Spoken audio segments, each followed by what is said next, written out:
Yeah. Welcome to Unified Media Dropping Gems podcast. Let's get it.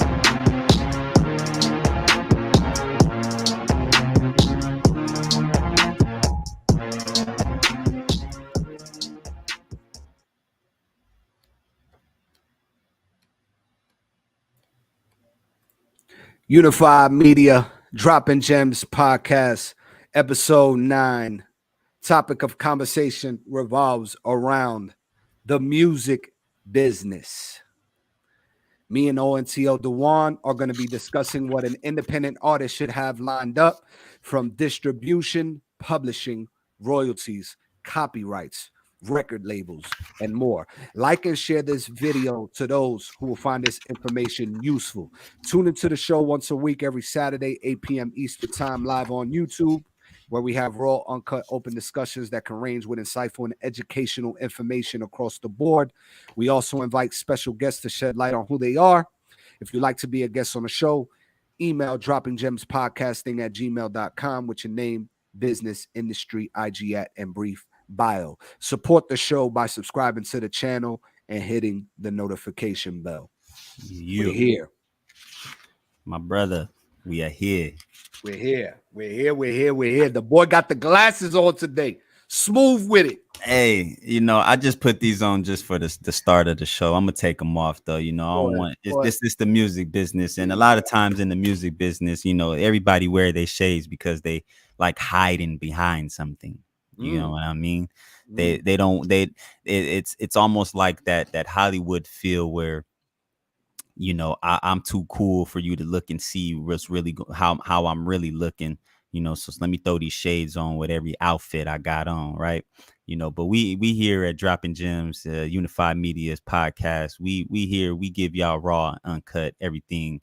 Everything is raw and uncut, and so we want to keep it real, keep it live. So I'm gonna give you a chance to see my eyes, because real eyes can see real eyes. So I don't want to lie to anybody. Absolutely love the energy. Before we get into it, how was your week?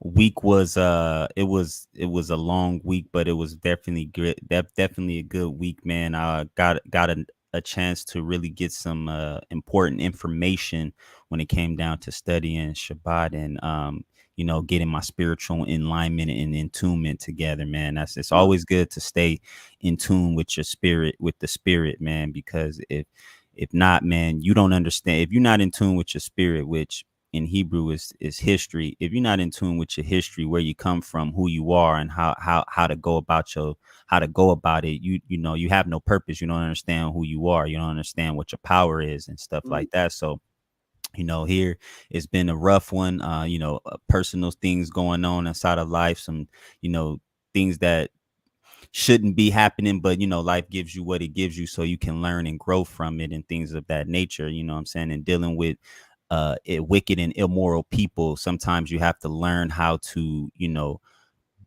not cause confrontation and be that too opposing, and not really worry about somebody trying to threaten you or make you feel threatened, but right, because you're secure and safe in your spirituality, or in tune with yourself and knowing what you're capable of doing, allows you the opportunity to take on each situation and prosper from it. You know what I mean? So that's pretty much what this week has been about, is prospering over different obstacles and things, dealing with wickedness and immoral people and the decisions that they make, and without feeling threatened or without feeling in danger of something. I'll tell you what, I can contest to that a bit. I've dealt with those kind of situations and those kind of people.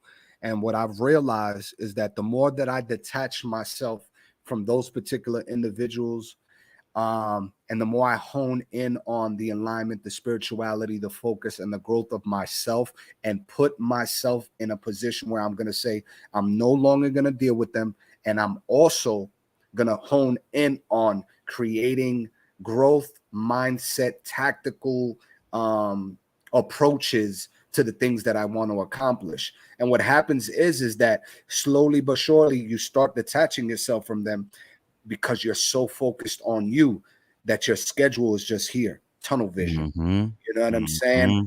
And I literally have no time for it no more. I don't pick up the cell phone no more.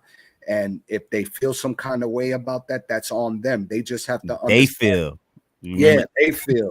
Don't let it affect your feel. Your feel. Yeah. You know what I'm saying? And I've been so focused, bro, that I've realized that the more I focus on what's good in my life, and then also step out of my comfort zone to focus on the things that are going to take me to the next level, I'm attracting certain individuals that see the potential in that and are adding true value to my life, adding Whew. real value to And my that life. that that's what is needed right there. You always want to be able to attract. You are what you attract. That's what they say, right? Mhm.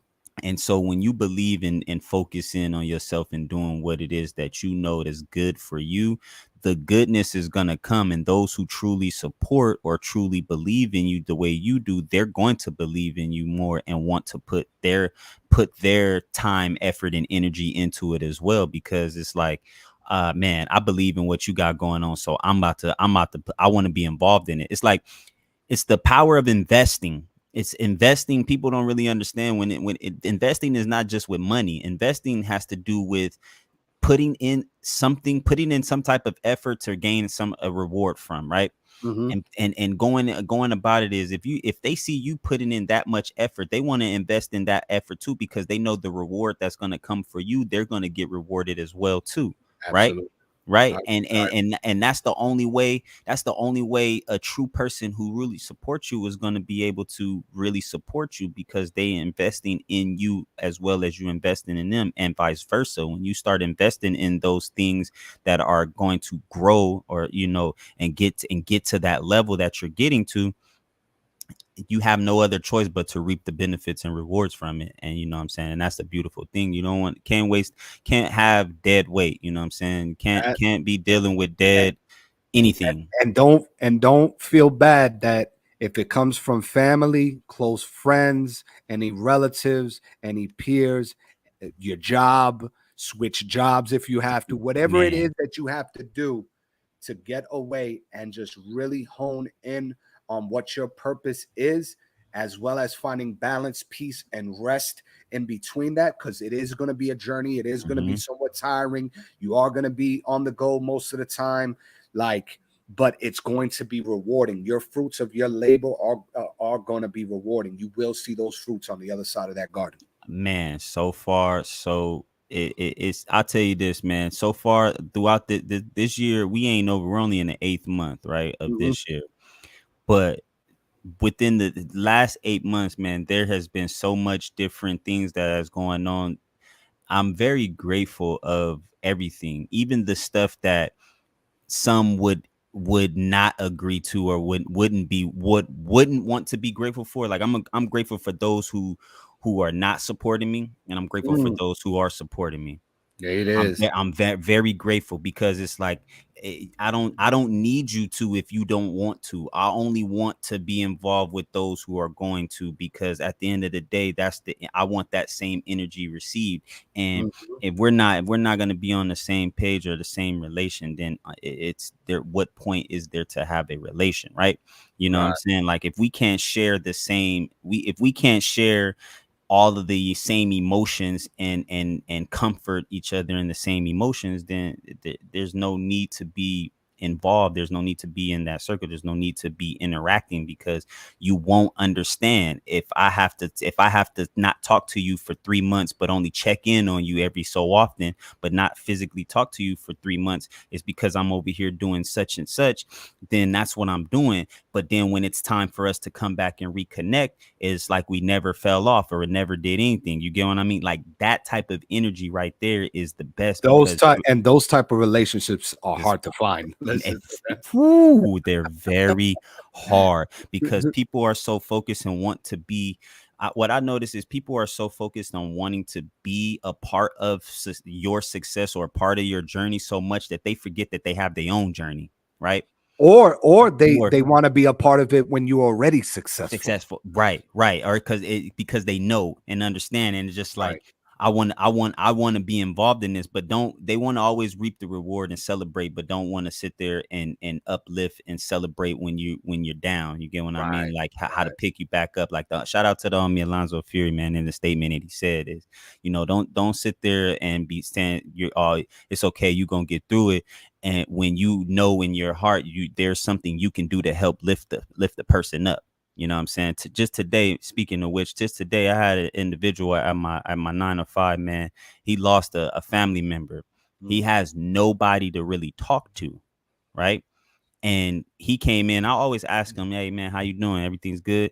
And because he hasn't had anybody to talk to, he hasn't properly been able to grieve. Because I asked him that, and he's a true person. Like I really genuinely really like him because he's just a genuine dude, very hard worker. But I just asked him like, oh, what's going on? How you doing? And he just broke down, bro. And I sat there and gave him a hug and let him grieve because he felt like coming to work was the only way for him to just get rid of whatever it is he was going through. And I had to tell him like, nah, bro, you can't do that. Don't hold that in. You got to get through these moments. And we may not be close to friends, but because I'm a person, a compassionate person, and I feel for you, I'm going to allow you to open up, and I'm going to take up on, what I'm saying, let you get that out. And he, from that on, bro, like he's just like, man, I don't know what it is about you, man, but like I just appreciate the fact that you allowed me to do that. And this is an older man, bro. This dude is in his 60s. You know what I'm saying? I'm only in my 30s, and you know what I'm saying, but because of who I am as a person, he was just like, man, thank you for that. You know what I'm saying? And from now, it like whatever it is that he told me, whatever it is you need, man, I got you. Don't even trip. And so he's more involved in trying to figure out how to help me when it comes down to me doing what I do outside of that work, which is doing the music, doing the entertainment and things like that. So he's like, man, I support that because you know, saying you don't even know me like that, but here it is. You let me sit here and cry in front of you and break down and grieve. And you also gave me words of encouragement on allowing me to be, as a man, to grieve, because us as men, sometimes we don't get the opportunity to really grieve in front of other men or show emotion. We're supposed to be quote unquote the macho. yeah. And to me, that's not macho if you can't show your emotion. You get what I mean? If you can't be able to do that amongst other men and it be reciprocated. And so, that right there is really too made me like sit there and be grateful for those who do support me and who don't. And and recognizing that everybody goes through something. We may not all go through the exact same thing, but we're going through something, and we all do have to understand we all are on our own purpose. We have our own thing we're going through, but at the same time, somebody else is going through something. So if you can in any way help uplift somebody else in their situation, no matter if it's just allowing them to cry in front of you or grieve in front of you, or you can provide them something financially wise, or you could just be there to be the listening ear, so therefore they can get whatever it is off of their chest, then what I'm saying, however you have to do it. And that's what I did today, and I felt good. More people need to have compassion. Yes. It's true, bro. So that's how my week been, man. You know what I mean? And here we are. They not doing what we doing. No. On that DJ Khaled vibe. They not doing what we doing. Well, that's our slogan. But DJ Khaled's definitely rubbed me off today. I watched it. Let's go ahead and change. He rubbed off on you because rubbed me off. Didn't. Well, right. That actually his infectious energy through the interview. Let's just put it that way. Yeah, my choice of words wasn't not quite right there. Let's take that back. I got you, my brother. I got you. I appreciate it. No problem. But we're gonna get into the music business. This first video is 4 steps to collecting 99% of your music royalties independently. And this is a video by Kato, the producer. Hey, shout out to Kato, man. I fuck with him.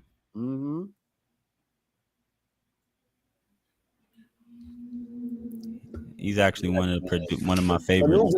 Driving freelancers is like a backbone. You can find anything. My name is Jimmy Valentin, and I'm the founder of Juba Talents.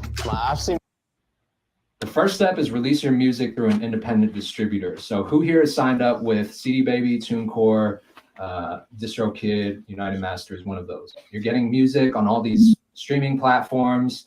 you're collecting revenue from the master recording. Cool. So the second step, affiliate yourself with a collection society. In the US, that's ASCAP, BMI, or CSEC. Your PRO is going to collect your share of performance royalties. So anytime your music is streamed in a restaurant or in a concert venue, or let's say you get a sync placement and it gets on a TV commercial, right? Those royalties are called performance royalties. Those performance royalties are collected by your PRO on the publishing side. The third step, register your songs with a pub admin like Songtrust. And that's going to collect your publisher's share of performance and mechanical royalties. Why it's really important to have a pub admin on your side is because, let's say you're distributing your own music, it's getting on all these streaming platforms, Spotify, right? All territories outside of the US have their own collection societies. Unless you're directly affiliated with those territories outside of the US, you're not going to be able to collect that money. So that's where Songtrust steps in. The last step, register your songs with Sound Exchange. They'll collect the digital performance royalties on the master recording. So all those platforms like a free Pandora account or Sirius XM or internet radio, if your music is getting streamed on those platforms, Sound Exchange is going to collect those royalties and send it back to you. I'm almost 99% sure that most of you have money that's sitting out there that you don't even know is waiting to be claimed. That's generated from mostly, we're in the streaming era, right? So I'm almost positive that all of you have streaming money out there that's not being collected. And after 2 to 3 years, if that money is not collected, it goes into what's called black box. Black box royalties are basically, it's like a big pot, right? After 2 to 3 years, they don't know who to pay out. So they kind of just put it all in one place. And if that money is not claimed, that money, which is in the billions every single year, gets redistributed to the top market share. So the Drakes, the Taylor Swifts, the Beyoncés of the world, your royalties are going into their pocket, right? So it's very, very important that you know how to take the steps to claim that money before Beyonce has a payday. And no one's ever going to knock on your door, send you an email and be like, yo, you have a $1,000 check waiting for you, come get it. It's never going to happen. So you have to go claim it.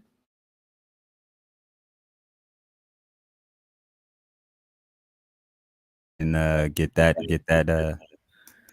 I need to go ahead and get that done because I don't need Beyonce or Drake taking any of my. They got enough billions and millions. Hey, that was probably the shock value within that message, that it gets put into this pool, and when it's not claimed, it's being redistributed back to all the top artists in the world. So that's why all those artists are probably still maintaining their riches, because they eating off your effort record right now. Man, bro. Can't have that.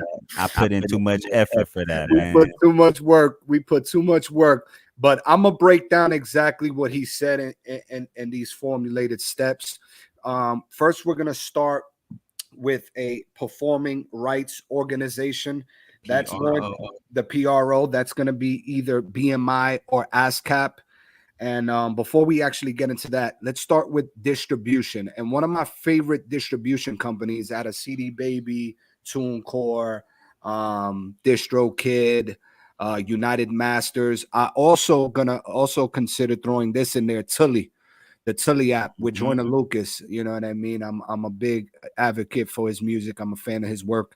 And Tully is one of them that I'll be taking a look at as well, especially for those competitions that he holds for independent artists. So definitely take a look at Tully. And my favorite distribution company is DistroKid currently, and then secondary is going to be Tully as well.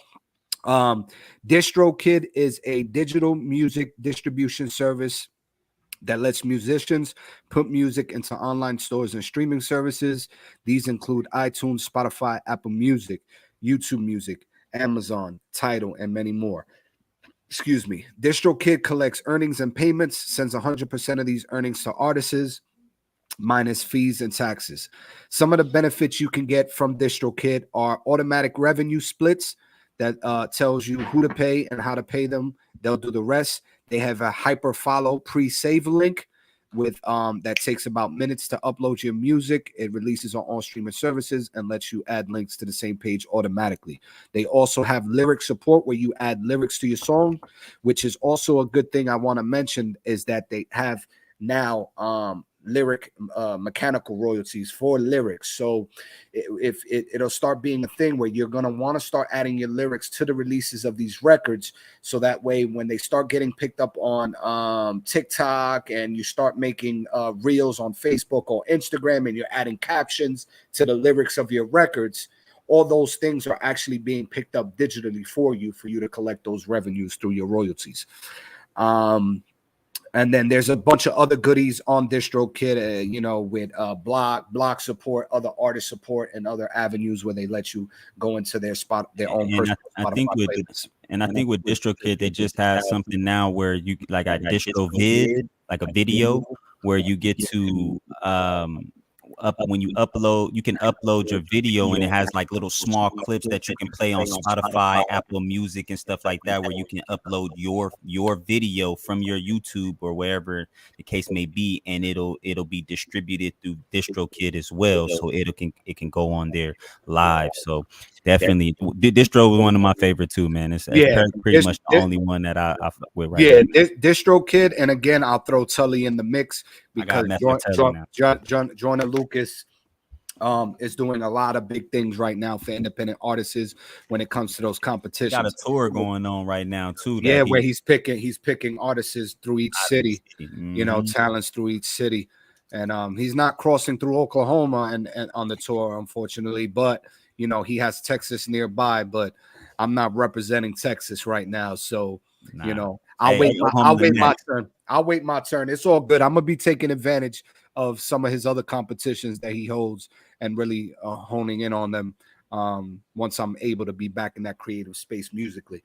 Yes. This next thing is the performing rights organization between BMI versus ASCAP. And then I'm going to break down each one individually for BMI and ASCAP. I'm letting it load up here. And I know some people may be asking, like, can you have both? You can, but it's not it's not recommended. Like, if you're going to release songs and register them, and you'll probably want to release different songs and register them individually, like a certain 5 songs for BMI and a certain 5 songs for ASCAP, not the same records, but just to avoid the mess, pick one or the other. And for me, preferably, once I break down the two, I'll tell you which one I have. So there's BMI, ASCAP, and there's also CSAC. Mm-hmm. Now, what are performance royalties? Performance rights organizations are the performance royalty collectors. The big 3 are BMI, ASCAP, CSAC, and AMRA. Now, which one is for you depends on the benefits, the contract length, sign-up fees, payout speed, and the verdict. Here we go. Let's break them down here. If you dabbled in the music industry, then you probably know about the PRO's organization. They collect royalties on behalf of songwriters and publishers, and essentially function as the middleman between music users and music creators. In case you're vague on the details, we suggest you check out the recent blog. The blog that I'm utilizing is called soundcharts.com. That's soundcharts.com, one word, the way it sounds. There are 3 major pros in the U.S., BMI, ASCAP, and CSAC. Though CSAC is more specialized and invitation only, most of us have the choice between BMI and ASCAP. Music royalties is a messy business, but we sorted it all out and simplified it for you in this article. What are performance royalties? Performance royalties are paid to songwriters, publishers when a song is played or performed publicly in a live venue, on the radio, on a digital streaming platform, or on TV and film. Of the 3 main types of music royalties, there's a sync royalty and a mechanical royalty. Performance royalties are the most common and lucrative for most musicians. Mm-hmm. Artists and publishers get paid when the music is played in public if it's not as simple as getting a check every time your song is played on the radio, the collection and distribution of performance royalties is mediated by the performing rights organizations. These organizations collect performance royalties, not mechanical or sync royalties, and musicians and publishers must register with a pro to collect the royalties they're due. How does it work? Live venues, bars, restaurants, digital streaming platforms like Spotify and Pandora, radio stations all pay pros for a blanket license to use all the music in the pros catalog. Then they record everything they play in broadcast logs and send those logs to the pros, who distribute royalties based on a number of factors, including the number of plays, the station, the medium, the time of day the song was played, and more. The system is not without flaws, which we break down in a separate article on the roles of the pros, but for now we have to play the cards that we're dealt. All right. So BMI is a nonprofit organization that was founded in 1939, is the largest of the three. BMI's music licensing repertoire includes over 900,000 songwriters, 14 million musical compositions. In 2018, BMI collected almost 1.1 billion in licensing fees and distributed 1.12 billion in royalties to songwriters and publishers. Songwriters can join BMI for free, while individual publishers can join for $150, and a publishing company can join for $250.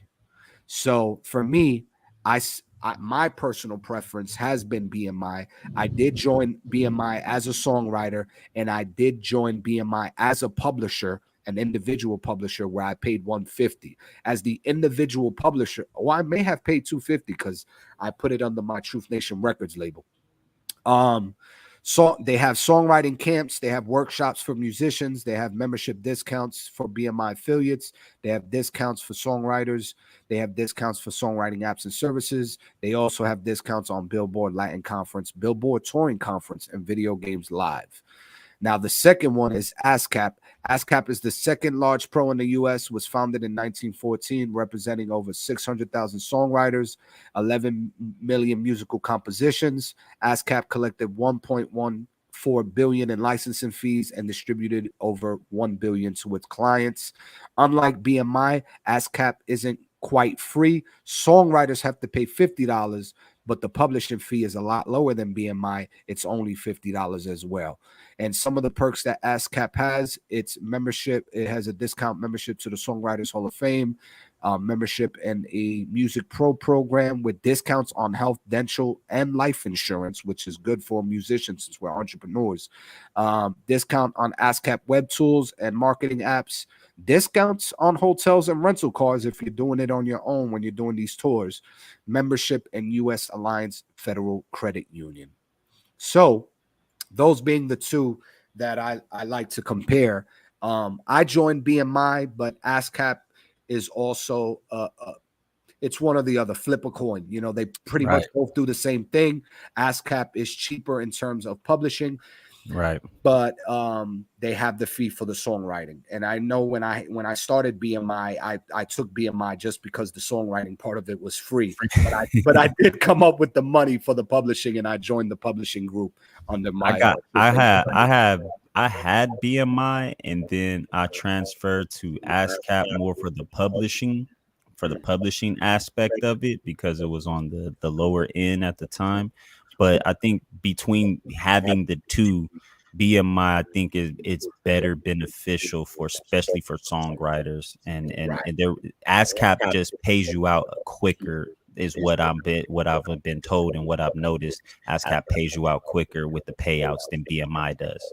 Now, I also want to mention that as you're joining these companies and covering all bases that need to be lined up for you as an independent artist, remember to always register your work in each of these categories, each of these individual companies. Every time you release a single, you submit through every single company that I'm mentioning. Every time you release an album, you submit to every single so it's always, you're always covered on all these bases. The next thing is Songtrust, and why Songtrust. Now, Songtrust and SoundExchange are considered publishing administrators. Now, these two do somewhat the same, but one covers in the U.S. while one covers it overseas. So I'm going to tell you exactly what Songtrust is and why Songtrust. Now, every country in the world pays song royalties different. This is a music publishing administration, called Songtrust. It's global. It's used by songwriters all over the world to collect the royalties that their songs earn. We register your songs directly with a collection source in every country and territory where they're being played. Doing this yourself is a full-time job, not only registering your songs with dozens of sources around the world, but also tracking down your royalties for each of them. When you simplify your administrative work with Songtrust, you can spend more time focusing on music. Who needs publishing administration? If you have collaborated on a song creation process, you are a songwriter. Whether you're writing alone with the piano or in the studio with the crowd, whether you're a beat maker, a producer, a top liner, or a band member, if you got songwriting credit on a song that has been or will be released, you're a songwriter who needs a music publishing administration. What is music publishing? The term music publishing refers to all the rights that songwriters have for their songs, like the right to publicly perform a song on the radio or live concert, and the right to reproduce a song streaming or on vinyl. In order to collect all these royalties you earn from these uses, you need someone like Songtrust to register your compositions, license your rights, and also collect the royalties you earn. You trust your song? Songtrust. Songtrust. It has a ring to it, and I see why people use it. Songtrust for creators. Let's see what it says here. So, as the largest music publishing administration, we're here to get you paid so you can keep doing what you do. With Songtrust, you can register your song, track your royalties, and learn about the wild west of music publishing all in once. They cover performance, including radio play, live performance, and streaming. They cover mechanical, which means physical product like CDs or LPs, downloads and streaming. They also do microsync with YouTube and other streaming video platforms. If you're just starting out as a songwriter, beat maker, composer, producer, Songtrust can make sure you have global publishing royalties on lock. If you're a more established artist who wants to keep creative control over your link, licensing, and collaborations, Songtrust is flexible and low cost that enables you to reserve those rights and those revenues. Because we offer low rates and flexible terms for our global royalty administration, Songtrust is truly a solution that can work for music composers at any stage in their career. And yes, I have Songtrust. I got an account with Songtrust too, bro. Good. Next, shout out to my boy Kato for putting that information out, because that's how I got it. That's how I got it too. That's exactly how I got it too. With that boy Kato. Thank you, sir. Kato on the track. And that's exactly what I'm doing here. I'm just reiterating everything that Kato said, so that way you have a clear understanding of what each of these companies entail. The Sound Exchange. Here we go. Sound Exchange. About us. Sound Exchange. Okay, so Sound Exchange champions all creators so they can create. As the premier music tech organization on a mission to power the future of music, Sound Exchange was independently formed in 2003 to build a fairer, simpler, and more efficient music industry through technology, data, and advocacy. The only organization designated by the U.S. government to administer the Section 114 sound recording license, Sound Exchange collects and distributes digital performance royalties on behalf of 500,000 music creators and growing. The proprietary music tech solutions that turn data into accurate revenue. Sound Exchange has paid over $9 billion in distributions to date. Their affiliates are CX Works and CMRRA. Sound Exchange provides back-end administration solutions and tools, easier for publishers to share data with other players in the industry, to search for unpaid digital usage of each individual music composer. Sound Exchange works with international partners in over 50 countries to collect performance royalties for artists, and right owners with their music when their music is played overseas, from North America, South America, Europe, Africa, Asia, Australia, and everywhere else. Amazing. Hey, I need to get the Sound Exchange because I got some music. My music is booming over there in England. Boom. Booming over in the United Kingdom right now. Boom. And you need that need UK money. We need all that UK money. I need some of that, man. I need it all. Money, So- fast cars, got Marines. You know what Warren G say? I need it all. Sound Exchange combination of technology, data-rich solutions, and expertise are relied upon by the global music industry to make it easier for creators to get paid. Operating at one of the lowest admin rates in the industry, Sound Exchange offers products and services that enable the business of music. Our technology solutions make it easier for creators to identify and track music, oversee rights, payments, and relationships, and for digital service providers to fulfill their obligations. Sound Exchange solution makes it easier for artists and their representatives to manage the business side of music.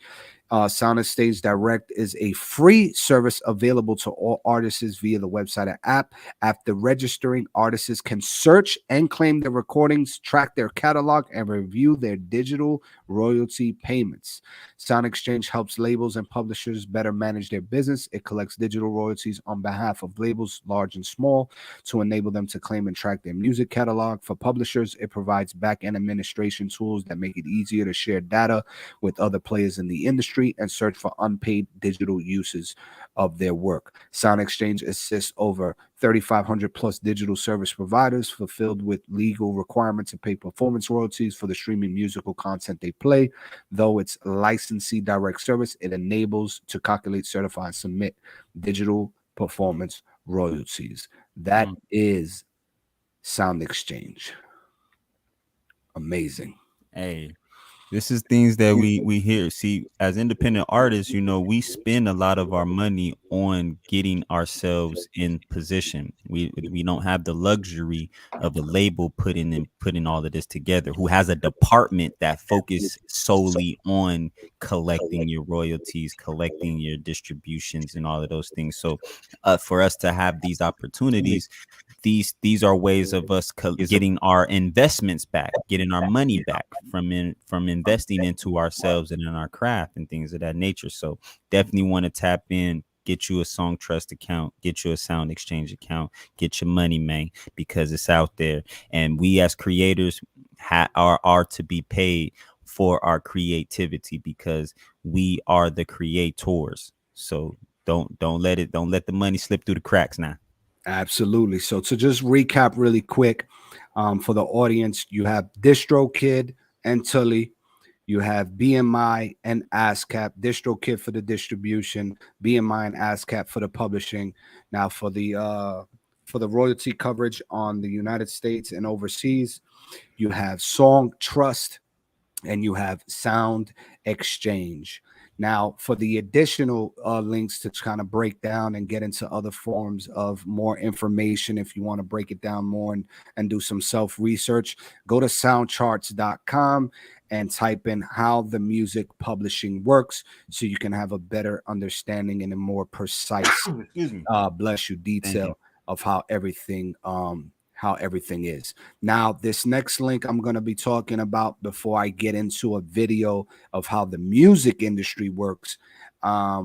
This is where you're going to want to go to copyright your music. So that way, if somebody steals your lyrics, because we know there's people out there tracking down your records. If I even get a chance to I'm about to go ahead and listen to the Effort record and call it Effortless. And just take down these lyrics that I found on Spotify and just change them up a little bit and change the beat a little bit. And I got Effortless, the record, the single. Hey, see, and hey, shout out to the homie Father Penn. He had a situation like that where one of our top artists. I ain't gonna say the artist name. I'm gonna keep it. I'm gonna just because I don't know the full details of it. But we could talk about it a little bit. Yeah. Share some time. But one of the main guys, been tapped in with his music and kind of stole some stole some ideas and intellectual property of Father Penn and what he has said in some records, because he You brings sure some he of that just heat. wasn't it? You sure he wasn't just influenced and inspired and may have, paid homage in a way, or was it just like I'll put it to you like this: if homage was paid, Father Penn would be a lot of people would know exactly who he is, man. Yeah, that's crazy. You know what I mean? It was one of those Soulja Boy situations. You know what I'm saying? If y'all remember that situation, flows get stolen all the time, because us as creators, and especially those of us who make music, a lot of times we are inspired by a lot of different flows, and when we listen to them often and more than enough, it becomes a part of our habit as well, and so we tend to naturally want to flow in that nature as well. But we got to make sure you're covered in all angles. Copyright is the best thing to have, and there's two different forms of copyright. Or they have a copyright where you can physically copyright, where you mail your written lyrics directly to yourself without opening, and then they have actual copyrights that you do online, and it supports and saves a copy of it too as well. So yeah, copywriting is important. Yeah, because I might have Effortless out next week. Hey man, you put that out next week, and what I'm saying, next month we might be in the courtroom. I don't know, man. I don't know. Effortless, the official single. Right. Hey, and then I'm just gonna call myself ONTL the truth. See, look at him right there. He trying to be already part of the game, man. Part of the game. Man. Yes, sir. Love, bro. It's love all the time. So this page is where you're gonna want to go to copyright your music. You're gonna do it strictly from copyright.gov. Make sure you don't go into no other type of page that might be, that just might take your information and your money. So make sure you go to the right page. That's copyright.gov. So if you're a musician, there are a few things to know about copyright law and the protections that are available to you. First, you should know that copyright protection exists from the moment an original work is fixed in tangible medium, which just simply means when it's first created. For example, fixation occurs when a song is recorded in an audio file, or when a musical work is notated in a sheet music or digital file. You don't need to do anything else at all for your work to be protected by copyright. As the owner of your work, copyright gives you the right to make and sell copies, distribute those copies, and make new works and publicly perform the work. That's when you actually submit it, though. That's what they're talking about. The two types of work: when you record the song, you may be creating two works that are protected by copyright: a musical work and a sound recording. A sound recording and the music, lyrics, words, or other content included in the recording are separate from copyright protected works. These works are subject to different rules and are commonly owned and licensed separately. A musical work is a song's underlying composition along with accompanying lyrics. Musical works are usually created by a songwriter or composer.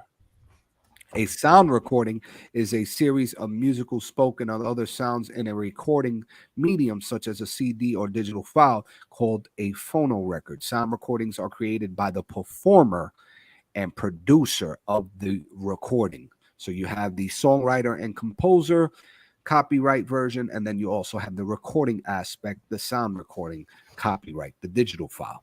Now, when you register your work, although your work is protected by copyright from the moment it's created, you can register your work with the U.S. Copyright Office for additional benefits. That's so that way, if there ever comes a case where you're going to federal court over some ownership or somebody that may have taken your stuff in case of infringement, you can go ahead and have this stuff lined up and ready to get your payday.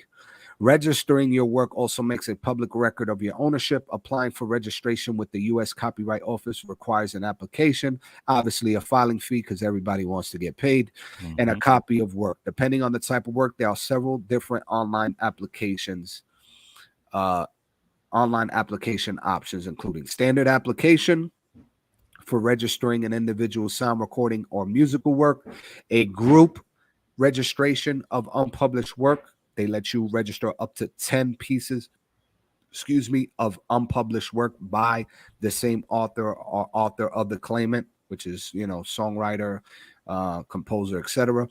Group registration of works of an album for registry up to 20 pieces of sound recordings. So if you have an album of up to 20 records, associated material contained in the album, the works are created by the same composer, same songwriter, have at least one common author, and if the claimant for each work in the group is the same.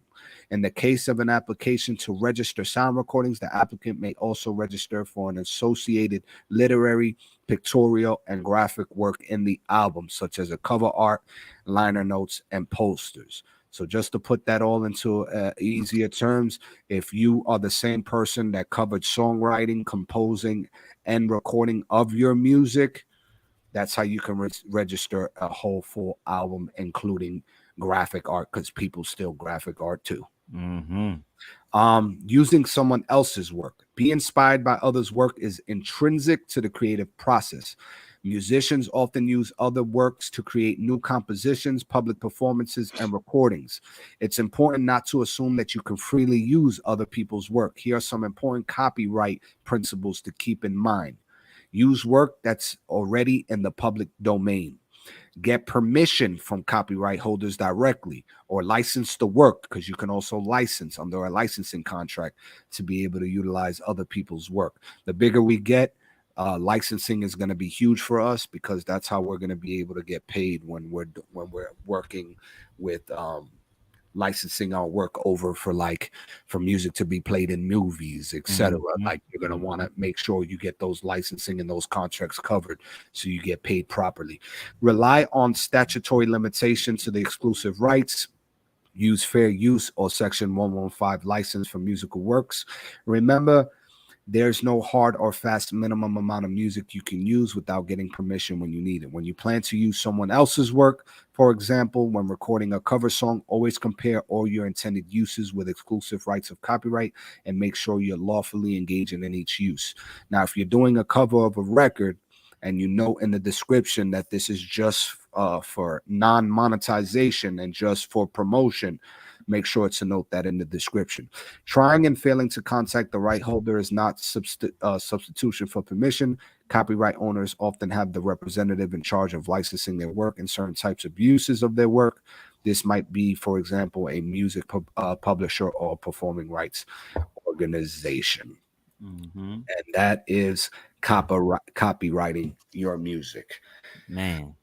A lot of information there, and I know I speak a little fast when I'm breaking it down, but to put it all in a nutshell, you're going to want to cover yourself in copyright. Like, the bigger you get, you're definitely going to want to submit your work to copyright it, because that's when you start engaging with other composers that may take heed to what you're doing, and you're kind of on this stride, and you got some momentum and you got some buzz going, and some composers and musical artists that are perceived as higher than you might take something that's similar, and then you guys are battling either in court or through social media. I've seen it plenty of times. That was a situation with who was it? What was this? The Weeknd and what was it? What was that guy's name? I even seen it through a label where a young independent artist who got detached from his label. When he was with the label, he released a single that had a similar visual to his idea. And when he was detached from the label, that same label offered the vision and idea to Kendrick Lamar. I seen that too. I seen you know that. what I mean? Yeah, and I seen how that got saying mixed up in there, and things like that are happening, and that's why it's important for especially as individual as independent artists, to make sure we have all of our ducks in row, because we a lot of us don't have the bag to have to spend on lawyers to be able to battle a label in regards to that. And so as long as we have our ducks in line and we have these things that help, we there is a way to get to that position where we can stand up for ourselves and be able to fight for what we have, and get our dues for that. Yeah, I 'cause, agree. what I'm saying? I remember that happening, and what was beautiful about that situation too was the simple fact that it was more inspiring than anything, and it definitely, see, like us as independent artists, if we're not signed to majors, or we're not part of those major things, is when they take our ideas, or are inspired by our ideas, that we haven't reached millions of fans globally, but this other artist can. It can shy and put, or shun us, and put us in the back shadows, because it's just like, hey man, what I'm saying, like, this artist wasn't even thinking up to that level of capacity. Here it is, I did, but now this artist is gonna take it further, and which is okay, because if there can be works around that, where, hey, I got an idea, I did this, and this big artist was inspired by it, and now I can get some type of compensation for having my idea used in a bigger platform to Right. go globally around, and what I'm saying, and And I still think get recognition. I think that narrative needs to change in Right, terms right. of that. Like, if I'm the smaller artist and I initially created this original idea, in a sense, Mm-hmm. or was influenced by an idea and made it my own. Mm-hmm. And then the bigger artist takes it and makes his version of that influence. At least as the bigger artist, where it came from. I'm sure, whoever gave it to Kendrick may not have known, Right. but somebody within that label knew where they got the idea from when they provided it, and could have told Kendrick, hey, and this is just simply to change the narrative, so to speak, but could have told Kendrick, hey, I got this was an artist before you. Like, he's now independent. He's no longer with the label, but this is who the artist it came from. And maybe through there, Kendrick could just be like, in the description, idea from, or creative concept from, and at the artist's name. So that way it gives that stamp of appeal, you know what I mean? Right. As opposed to where the way we do find out the information, the artist has to go out his way and frame both videos side by side and be like, yo, do you guys see something similar here?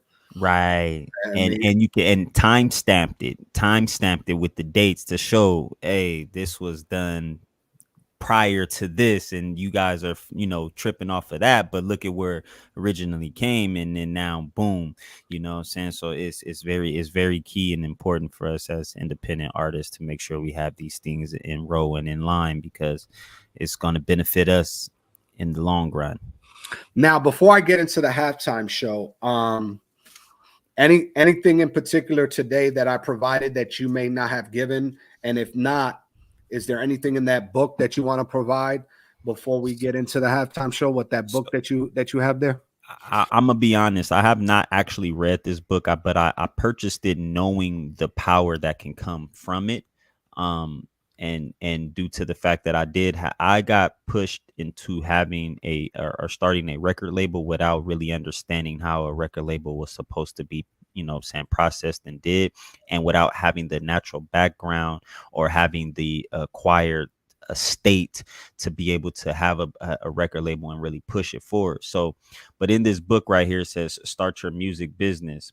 And right here, this is from attorney Audrey K. Chisholm. I'm not sorry if I'm mispronouncing it, but it says here, this is how to earn your royalties, own your music, sample music, protect your name, and structure your business. So in this book, it gives you key details and ideas in regards to how to set up your record label, how to start it, what a record label is, how to get your copyrights, where to go for your copyrights, as JR just gave you one of the things it did mention that in here as copyright.gov. And it also gives you the ability to how to avoid being sued, and how to own your masters and make sure that your business is set up. So like when it comes down to the publishing, you can have your publishing company, business, or label that publishes the record. You get paid as the artist for being the songwriter, composer, and the key person who made the record, so you can get that performing. Your company gets the publishing deals on it as well, and so it's all in-house and everything can stay in line with it. So I just advise everybody, again, I haven't read it yet, but due to this show and this and us talking about this concept, it made me pull it out because I remember I had it, and now I'm going to really get involved with it because of the way effort is going up right now, man. I gotta make sure we good. And to add to that, and you'll want to get both books. Yeah. Because, Ak over here, me and him are like two peas in a pod when it comes to stuff, And this is all you need to know about the music business. And this is the 5th edition. This is the revised and updated version. This is a lawyer as well. And where is the lawyer's name? Actually, I don't even know where the lawyer's name is. And then one thing we do, I'm pretty sure we're going to talk about this a little later, or you probably had this queued up, but definitely when it comes down as independent artists, we want to have at least know some entertainment lawyers. So therefore, when you do have situations like the person who had to go ahead and identify the video thing between Kendrick Lamar and the label and whatnot, you have someone who understands this same exact concept when it comes down to what is actually his, or how he can go about getting his just due for being the original creator and content of that, if that was the case. You know what I mean? So make sure you guys want to definitely tap in and get those books, man. All you need to know about the music business and starting your music business and how to set up your God bless you. Excuse me. How to set up your label, how to set up all your performance rights, how to get paid through your performance rights or your pros, ASCAP, BMI, CSAC, and things of that nature, because you want to have all of these things lined up. So can't nobody say you didn't do it or take your idea and run with it, because we see that a lot in the music industry. Mm-hmm. It's influential. Music is influential regardless. I even noticed in the music entrepreneurial Instagram where Dame is on. The podcast Entrepreneur Club or something like that. Something like that. He mentioned something briefly that I took a quick note on, where right now there's another side of the business, and this is not good business. This is illegal, where there's musical composers, producers taking sampled work, making it their own, and getting the money off of other people's sound. Like, there's a guy who's known for it overseas that has like an album that has like 200 albums out of sampled work, and he's getting paid like digital royalties. He found like a loophole and is getting paid digital royalties from other people's work. And that right there is tragic, because it's like those people who put in that time and effort and that's from a beat composer. Yeah, and that's where it gets tricky at too, because in composing beats, man, it's like you can play a certain key and notes and use the instrument, but if I like it and I'm inspired by it, if I take those same notes, because in music, when it comes to creating beats, there's the thing called music theory, and a lot of our hit records are made with using the same keys. They're just adjusted in different pitches. You can change the pitch of it. You can rearrange the keys into a different melody piece of it, but it's still the same. It's utilizing still the same theory of, the same type of sound, or you can change the sound and it literally is little bitty tweaks that, hey, well, this is not the original, so this is what I originally created, but there's no homage paid to the original person who created it, right?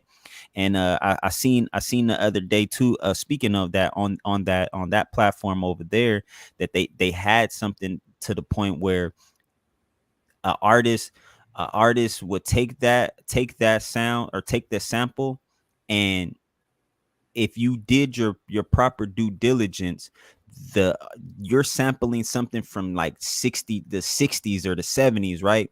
And that artist may have not had any type of revenue coming in due to the fact that, saying that was that a record that was really timeless, but you got inspired by it. Well, now they can go back and argue for that same type of that same thing, that idea that you just created your own, you flipped and sampled it, and they can start now collecting the royalties off of what you created because they're the original, and they can get a share piece of it.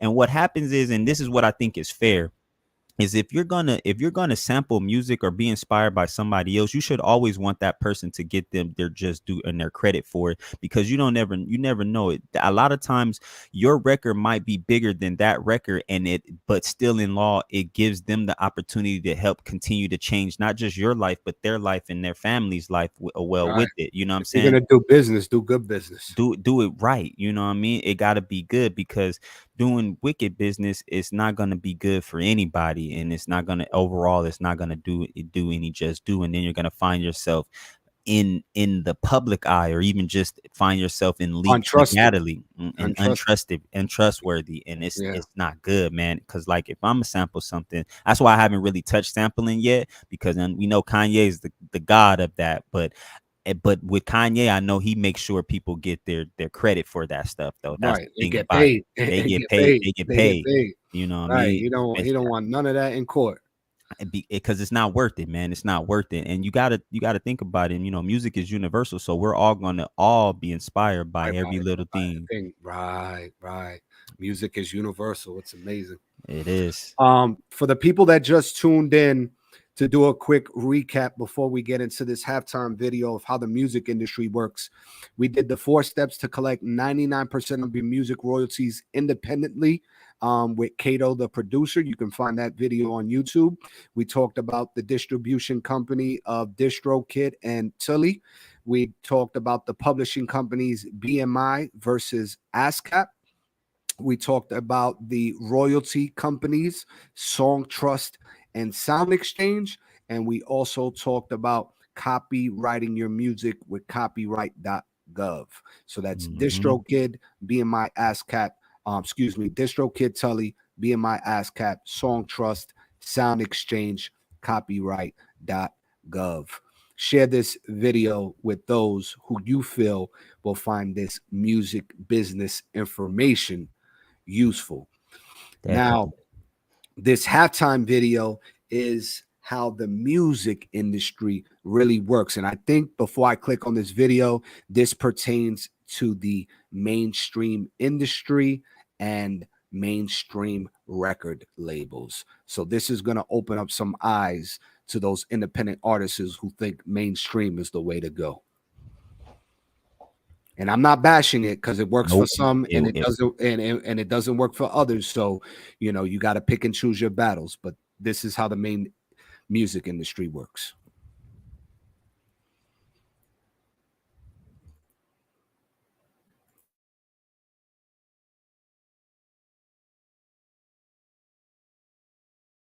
What if you could learn everything there is to know about film? I've never heard of a label that doesn't screw an artist. You talk to anybody who audits their label, they're always owed money. And if nothing else, usually the label holds back enough money that your cost of auditing is such that you won't do it. So that's the business model, is screwing the artists. Their financial practices have been shady since the beginning of time. It's been grandfathered in since the 50s and 60s when rock and roll really started. In the 50s, they were screwing the artists then, but there was much, much less money involved. Then as you started to go into the 60s and 70s, the hit to ratio is so bad that they're saying, hey, you know, we can't pay the hit artist because he's paying for all the bad artists. It goes back to how the music industry was set up in the very early stages of the recording industry, taking advantage of uneducated, easily swayed artists who don't really care about the money. Unfortunately, there's a lot of fallout with still with bands getting paid. You know, we had to sue our label to get paid. And they've created this strange, convoluted system that you have to be a lawyer to really understand, or a mathematician. A typical record deal is structured something like this. The record label gives an advance, say $250,000 to the artist to record an album. The artist then records the album. Suppose that the album sells 500,000 copies at $10 each, yielding $5 million. The record label then takes their cut out of the $5 million, typically 85% of the total sales, leaving the artist with $750,000. But before the artist receives any payments, the label first deducts the advance.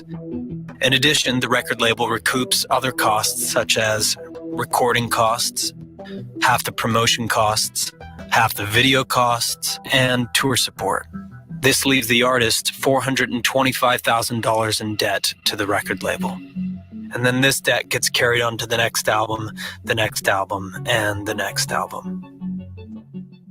I don't know if most people have seen long-form contracts. They're insane. And there's all these little things thrown in. It's kind of like legislature for a government.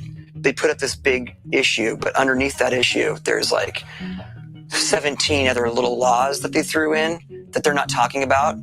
So when you say yes to this one thing, you're actually saying yes to like 45 other things. There's a worse one. They used to have damage fees with digital downloads. Like at first they were doing that, like they just trying to get away with murder, just like, let's leave it in there. Let's see if the lawyer sees it kind of thing. Some other hidden items that the contract includes are packaging costs. They deduct up to 25% of the artist's cut, known as a royalty, to cover the expense of plastic cases and artwork. This cost is even administered to digital downloads where packaging is non-existent. 10% is deducted to cover breakage costs during shipping. This started in the vinyl era, continued when CDs replaced vinyl, and still applies today with digital downloads. The 10% free goods deduction is an antiquated system where retailers purchase 100 albums but are given an additional 10 albums at no charge. Since the artist is only paid on albums sold, they are not compensated for those free albums. This deduction still continues even in a digitally dominated market. Artists generate so much money for so many people that have nothing to do with the creative process at all. What if you could learn everything there is to know about filmmaking in one single location? You getting charged for damage fees for digital? Wow. Because it's still in the contract. Right. It's still in the contract and they just reword it. So whatever that entails and whatever that consists of, quote unquote, damage, they probably just automatically just take a fee for whatever that number is. You know what I mean? And it probably doesn't, and obviously it doesn't truly exist, because there's no damaging in digital files. It's digital for a reason. But what blew my mind in all of it was that advance that's given, and then how and by the time it gets to you, you're pretty much broke. Yeah, you know what I mean. You're in the negative, bro. Like it said, 425,000 negative out of what? What was the million on it? It says sometime I came in I couldn't hear the million part, but you getting a 2.5 million advance, and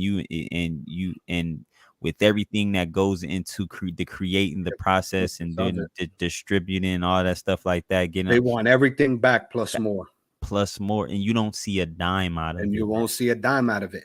And the ones that successfully break over that hump, so to speak, like the Drakes, the Hoves, the Kanyes, the Beyoncés, the Taylor Swifts, etc. It's because eventually, after they get through that first process of being broke, then they probably line up new deals that are better for them initially. That's why Drake created OVO, and eventually he left the Young Money label. He praises Lil Wayne for opening up the door, but the way the business is constructed, you got to create your own label. You got to create new opportunities, revamp the contracts, so to speak. By the time you're in the industry that long, I'm sure he's orchestrating new deals that are better for himself and his team under OVO. And then when you think about it, even within all that time put in, whatever earnings you do make, you're investing in outside entities, other industries. Why do you Mhm. think these musicians that last long have investments in the food business, or Alcohol business and or the alcohol mhm, business? You know what mhm, I'm saying? mhm. Or real estate properties, Yeah, etc. you Because have to. yeah, you have to, in order for that revolving door to keep revolving and for that money to keep maximizing, you have to invest in other avenues, because music solely is not going to be substantial. Right. And this is why we said, and this is why we said earlier, it's not, you have to understand that we're not saying you don't sign to a record label or don't get involved with a record label. You have to understand what is there. So what I seen the video the other day, and basically what I said, if you sign to a record label and they give you an advance, that advance is yours to use. It's like a loan, right? You Mhm. take that money. If you spent all of that money, that advance money, with the record label to purchase all of their things, then that's where they get to take out most of what they take out, and where it leaves you broke. But if they giving you that advance or that loan, that's still technically your money, because you getting paid for what you're going to be doing. You're investing in yourself. That's the money you use to more so invest in yourself. You can go take that money and go on a cheaper budget and recoup all of that back and save some of that. Like, it'd be best to save some of it, go do a cheaper deal, get all of the same thing you can't get, all of the same type of dealings you need when it comes down to publishing, distribution, artwork, producing, and things like that.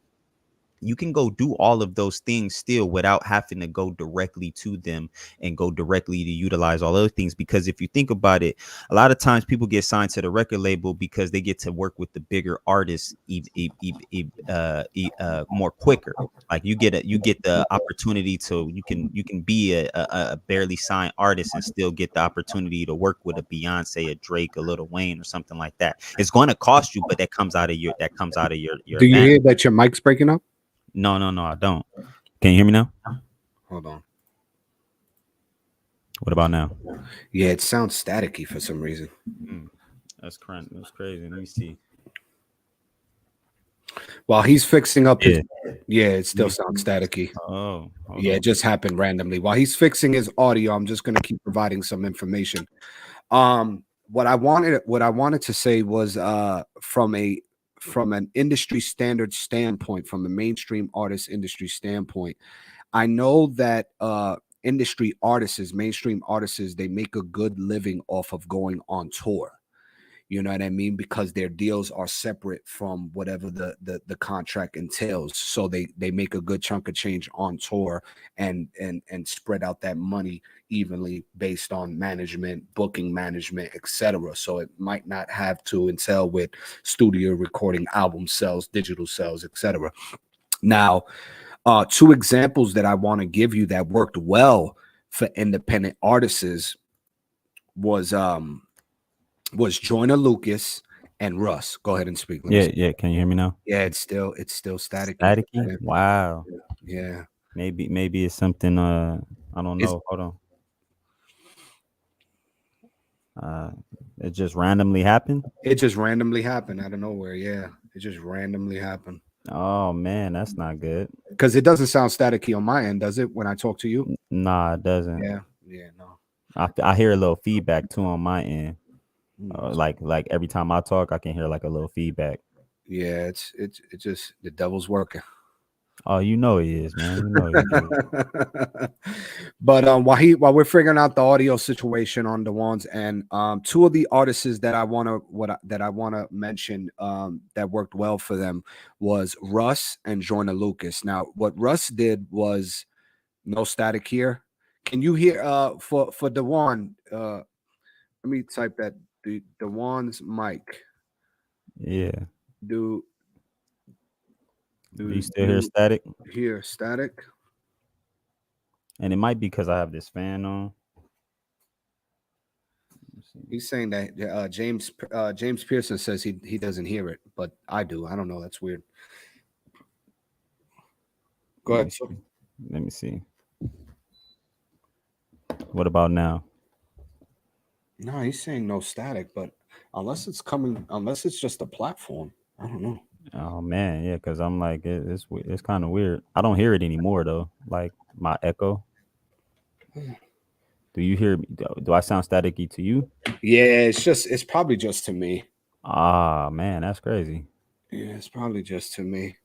But Jordan hopefully, Lucas and Russ, they so yeah, definitely did take advantage of that.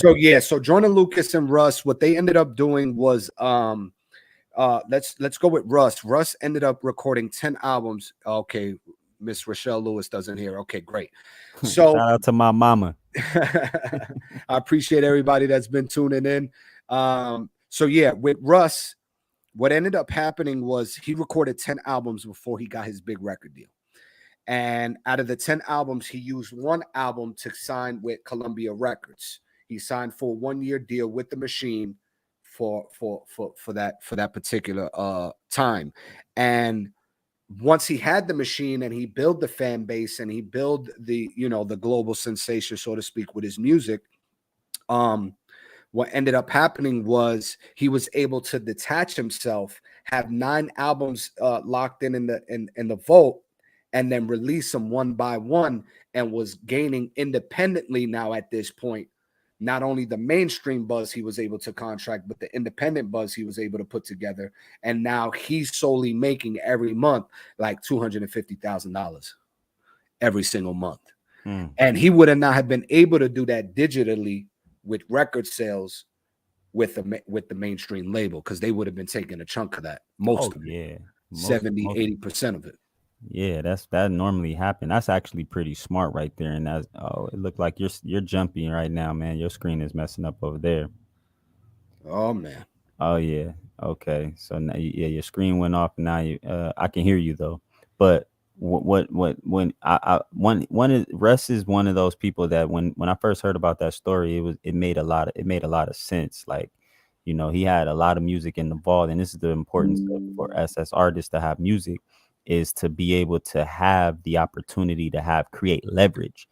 And with the record label, if you're an independent artist or you're an artist and you don't want to you want to gain the main exposure from the label to go globally, you want to be able to have some type of leverage with that. And because a lot of times the deals that you sign for are based on your situation. And for his situation, he had enough albums to where he can sign for one, go ahead and get that out there, create that big enough buzz, get really known well out there, and then go back to doing his independent thing and gaining the monetary money off of that independently. And that was actually some key game right there. I'm saying, taking notes of that right there, because you want to be able to use it to your leverage, man. Nobody should be getting paid more than the creator of the work. And if the labels are getting paid more than the creator of the work, then you're basically standing in as a person who's just a performing artist, not necessarily a true artist. You're performing this other people's work or other people's things, and it's not true. You're not staying true to who you are as a person. Now, there's nothing wrong with being a performing artist because other people are writing your music for you and those things like that. But it's one of those things where you definitely want to make sure that, if you want to be in this industry and you get involved in this industry, you want to take advantage of this industry. You being the artist should take advantage. Independent artists, you should be able to take advantage of having all of your distributions, your monetary money and things of that nature coming back to you because you created it. Nobody can take away your creativity from you. Nobody can take away what it is that you've been able to provide out of your talents and your gifts.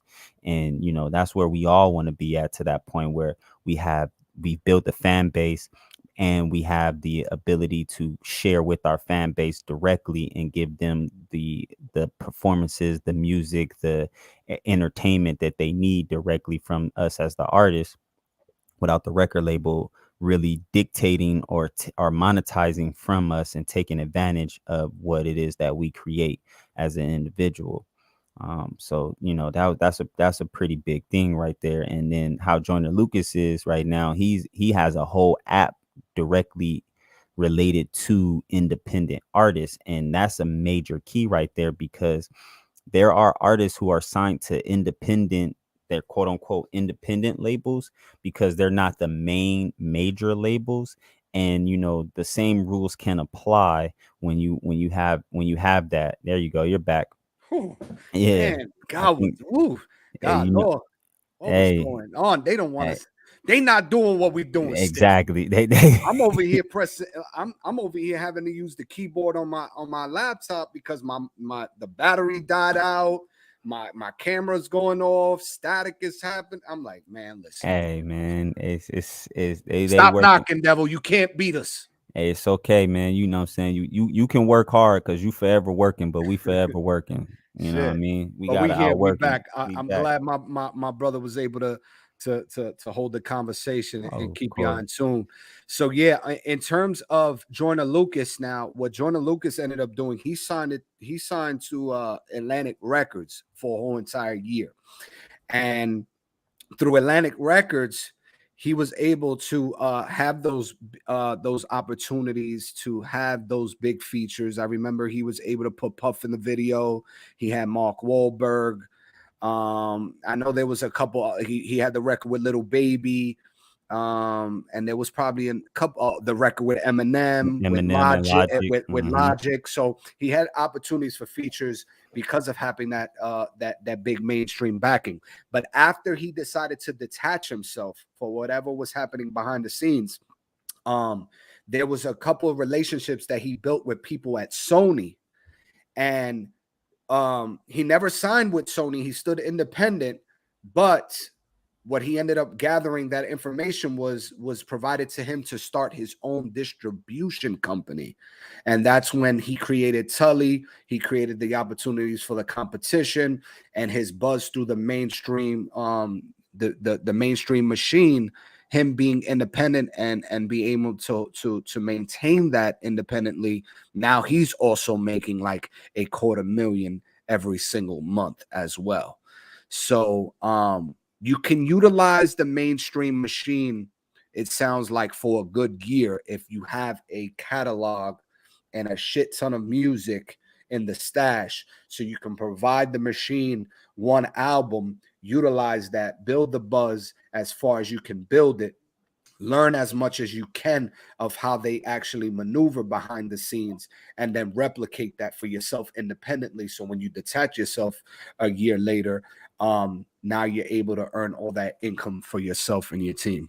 And right there, you just said it too. He built relationships with Sony. So in him being in that position, took advantage of building a relationship to be able to even create what he has now, to even further his dealings and his music. So it gets more involved. Like we stated earlier, man, when you want to have that relationship, because somebody else who believes in you and believe in your idea can help put you in the position to go ahead and bring that idea to life and manifest it as well.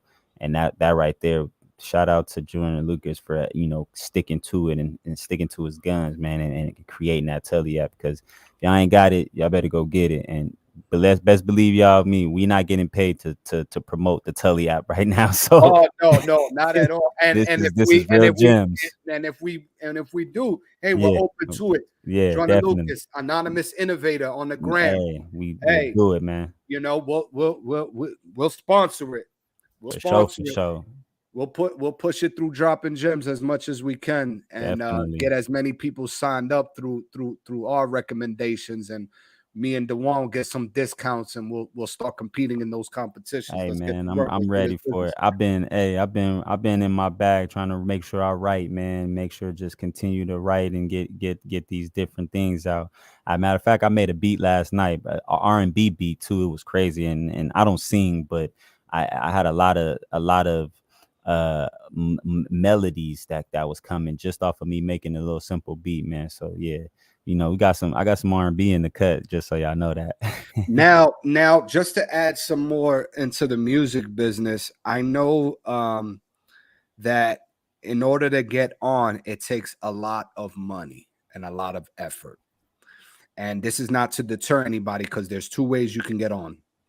You can have the shadow investor throw tons and tons of money behind you. It took Jordan Lucas $650,000 to break him through. $650,000. That's and 150,000 of that, or 60,000 of that, I forgot which number it was, but at first, the first PR did him dirty. They just ran with the bread and didn't do anything for him. And then that next half a mil was pushed properly, and then that's when I think Ross Cappuccioni went viral. Wow. You know, and then from the Ross Cappuccioni going viral, you know what I'm saying, whether it was marketing budget plus organic, the way we're trying to present it, you know, through our YouTube advertisement, he got the opportunity to do the BET Cypher. And then that's when he was introduced to the world through the BET Cypher. Yeah, definitely, because he definitely murdered that. And you know, I shout out to Jordan Lucas for really honing in on his craft, because that Will Smith record he did, that creatively, man, bro, that was. Ooh. He bodied that whole shit too. The whole song, the whole record. Even Will on the remix came with it, bro. That's where I was going next with it. The simple fact that he made that, and it gained so much what it gained, to the point where now he had Will Smith on and do the record. Man, that was incredible right there. That was incredible right there. Like I was inspired by that, bro. It's inspiring, man. He's from Worcester, Massachusetts, I think. You know what I mean? And he's from a town that nobody was aware of until he made it. And he's cut from that cloth, you know what I'm saying, of lyrical swordsmanship, penmanship. Knows how to his flow is impeccable, you know what I mean. He was toe to toe with Eminem on a record. He was toe to toe with Logic on a record, you know what I mean. Like, he bodied a bunch of freestyles when he first came into the game, and you know what I'm saying. So if you ever get an opportunity to jump in one of his competitions, you want to bring your A game. Definitely. Keep that pen sharp, and you got to sharpen your pen with other sharp pens. Now, in terms of record label, I don't know the intricacies of it in terms of, you know, the legal aspects of it in a sense, but I know at the very basis what you want to do is you want to go get your LLC done, because if you also have a great credit score and you have your LLC done for your record label, there is a great chance that you can get a loan for your business. Business and funding. that business funding doesn't affect your personal credit score anymore after that. You know what I mean? So that's just something to know as well. But you're going to want to utilize your funding properly, so that way you can figure out how to make that return on the investment, because you're going to still have to pay that business loan back. Right. And that's what, and that loan can be utilized for trademarking your business, copyrighting the business, distribution of the music, video, and getting you the videos and everything else that you need for it, so you can properly, like you said, invest it and get that return back, and then much more, because you know and before you break into, I don't mean to cut you off, but do all those things when you know you're at the tipping point, ready to get over the hump, so to speak. Right. You know, That's what I was gonna say. Yeah, too. you know what I mean. Like, you don't want to do it when you're not relatively known, because then the money's not going to be returned the right way, and you're going to be scrambling how to figure out how to pay it back. So when if a piece goes viral, or if you build an organic audience and an organic community that's behind you, you have like 100,000 followers on Instagram, you got 200,000 on YouTube, and you're starting to get seen, you're starting to get opportunities on these big freestyle platforms, and you're getting verified, etc., and you're starting to make waves. Now okay, now I have an opportunity where I can actually see this money coming back. So let me go ahead and hone in on an opportunity. LLC, my record label, get a business loan, and provide it across these different. I'm glad you said that, bro, because like I stated earlier, man, like reason I got that book was because me and my brothers got started. We kind of got pushed into that. Nobody knew who we was, but this person was promising the fact that the world was going to know us so quickly and soon, and that because we wanted to do things independently, he made us take that step in purchasing and doing all of those things, bro. And it kind of set us up for a failure because we still haven't reached that point in peak where it would have been necessary to. That buzz hasn't been created, and so now we're at that point where we're trying to get back to that level so everything can start lining up and being corrected. Because imagine us having, being able to get that funded, man. We would have had to do triple times the amount of work to try to really put ourselves in position. And get us in position in order to get that return back on that investment, to be able to pay that loan back. And I'm glad we didn't, and we're not in that situation. But the simple fact of starting that LLC, we didn't necessarily need to start that LLC at the time we did. You get what I mean? Because it wasn't correct the way we did it. And unfortunately, these are things that you learn as you're in the game and you're in the industry. You learn these things, and you deal with certain people in the industry that, when they look at certain things, they try to take advantage of your gullibility and your talent and where it can go. And when you're not fully understanding or aware of how things work, these are things that can happen. Me and my brothers are very grateful that, that situation happened the way it did, even though it wasn't a pretty situation. It was something we definitely learned. We lost out on $21,000 worth of investment. Ooh. You know what I mean? And it wasn't worth it. But at the end of the day, God worked in mysterious ways. So, we was able to learn something that won't never happen again. I can tell you that won't never happen again. You know what I'm saying? And now we're going about it in the correct manner and making sure that we have everything correct and, everything lined up, educating ourselves constantly, reading books, finding more information creatively for us to utilize through these social media platforms. Us meeting each other and utilizing each other the correct way, so that way we can provide a sense of, hey, this is what we need to do, this is how we need to do it, and this is what we're gonna get to. Relationships, bro. Good relationships, because again, that one was a bad one. That was very bad. And I've had my fair share along the way. So one thing I want to say is, remember that this business is tough, like any business. It's completely shark infested, and they will prey on your dreams, and you could feel gullible for a second if you're not in tune to what's going on, or people presenting themselves one way when they're really not. And if it sounds too good to be true, well, guess what? It's too good to be true, bro. You know what I mean? So we learn from it, we move forward. That person's karma, don't wish them bad, but hey, karma is a bitch, and we'll come back around to them to bite them at the end.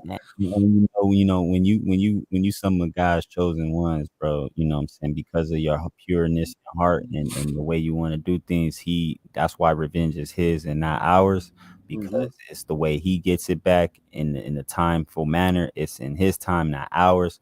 Because that situation could have been, if we took it into our hands, man, I can tell you right now, we definitely would have gained the exposure. It would have been more of a negative exposure than it would have been for a positive one.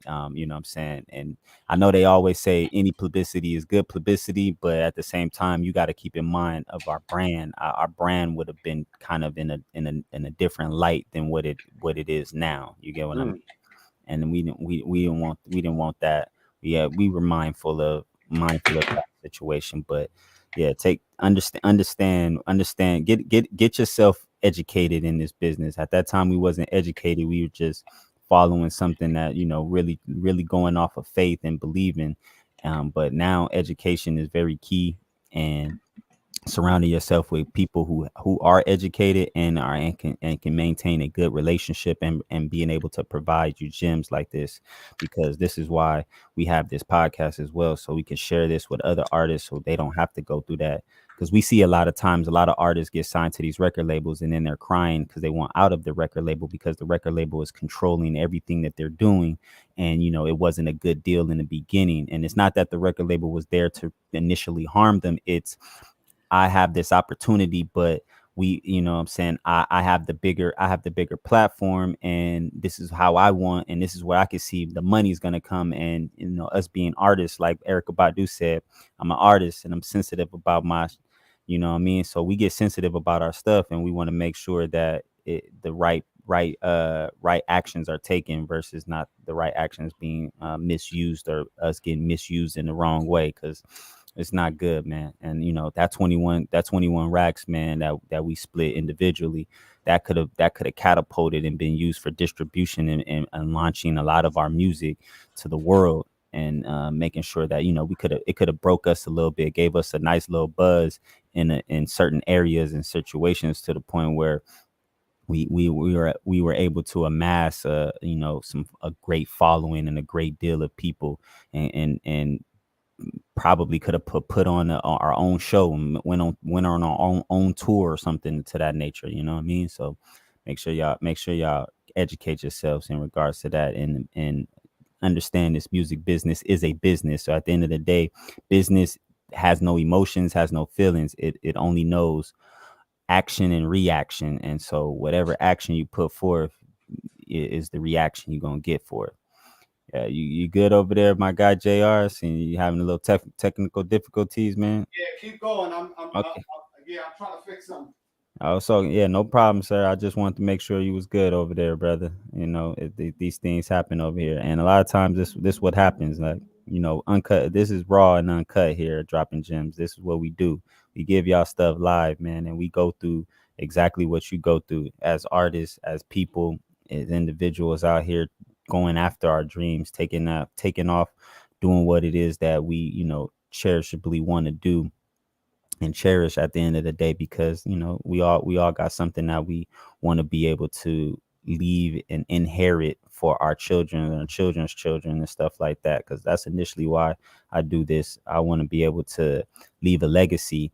And you know, I come from a family of musicians, people who sing, people who write, poets, artists, and drawings and stuff like that. And this opportunity is created for that specific reason. Okay. And you know, being in the music business and getting an understanding of what the music business is, I can be able to navigate those coming after me, or those who support, on how to truly get the true support needed, without having to worry about a lot of middlemen, or worry about a lot of negative relationships that can detour the process and extend the process even longer and make it that much more difficult. We all here to help each other and give each other the tools needed to build that one big old stadium for us to perform, to all to perform on. You know, that's the vision right there, is to be able to perform and share the stage with all of those who support and love each other, because this is beautiful right here, that we get the opportunity to share our experiences in different formats and artistic ways. So therefore, you know, we can connect to different people, man. You know, if it wasn't for JR and his billboard, man, I wouldn't even be a co-host here on Dropping Gems. You know what I'm saying? This wouldn't be possible due to us not having or working in our efforts to chase our dreams, and not making the connections to certain things, man. So this is why it is very key and important you understand business and educate yourself in regards to that, because he has some information and knowledge about how to go about with the advertisement and marketing and things like that, which I had no idea, no clue on. And we able to bounce ideas off of each other, share things, be influenced by each other, and things of that nature. So therefore we can go ahead and put ourselves in position and maybe have the success like Russ and Joyner Lucas did when it comes down to being independent. You never know, you know what I'm saying? And this just, they not doing what we doing around here. Okay, this is what we doing around here. Okay, this is how we getting down around here with the Dropping Gems. Okay, y'all don't understand.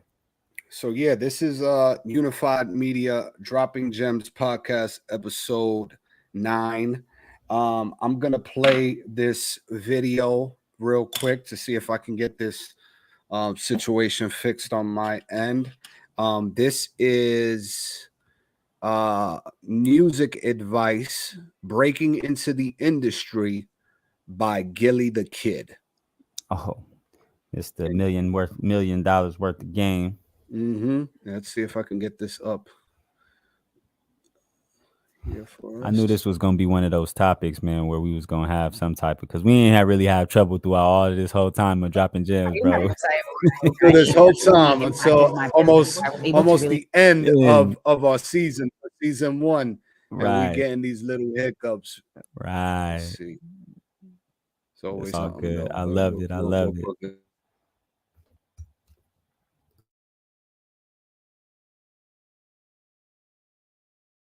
Not necessarily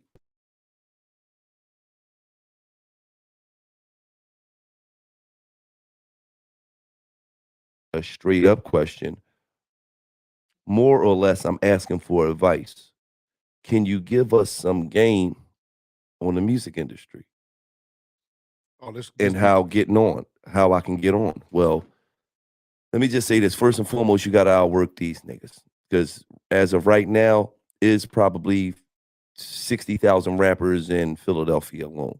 So you times that times every other city all over the world, and you really behind the 8 ball. Motherfuckers that want to rap in 2020 is really behind the 8 ball. Like your shot of making it is like none, and what's less than none.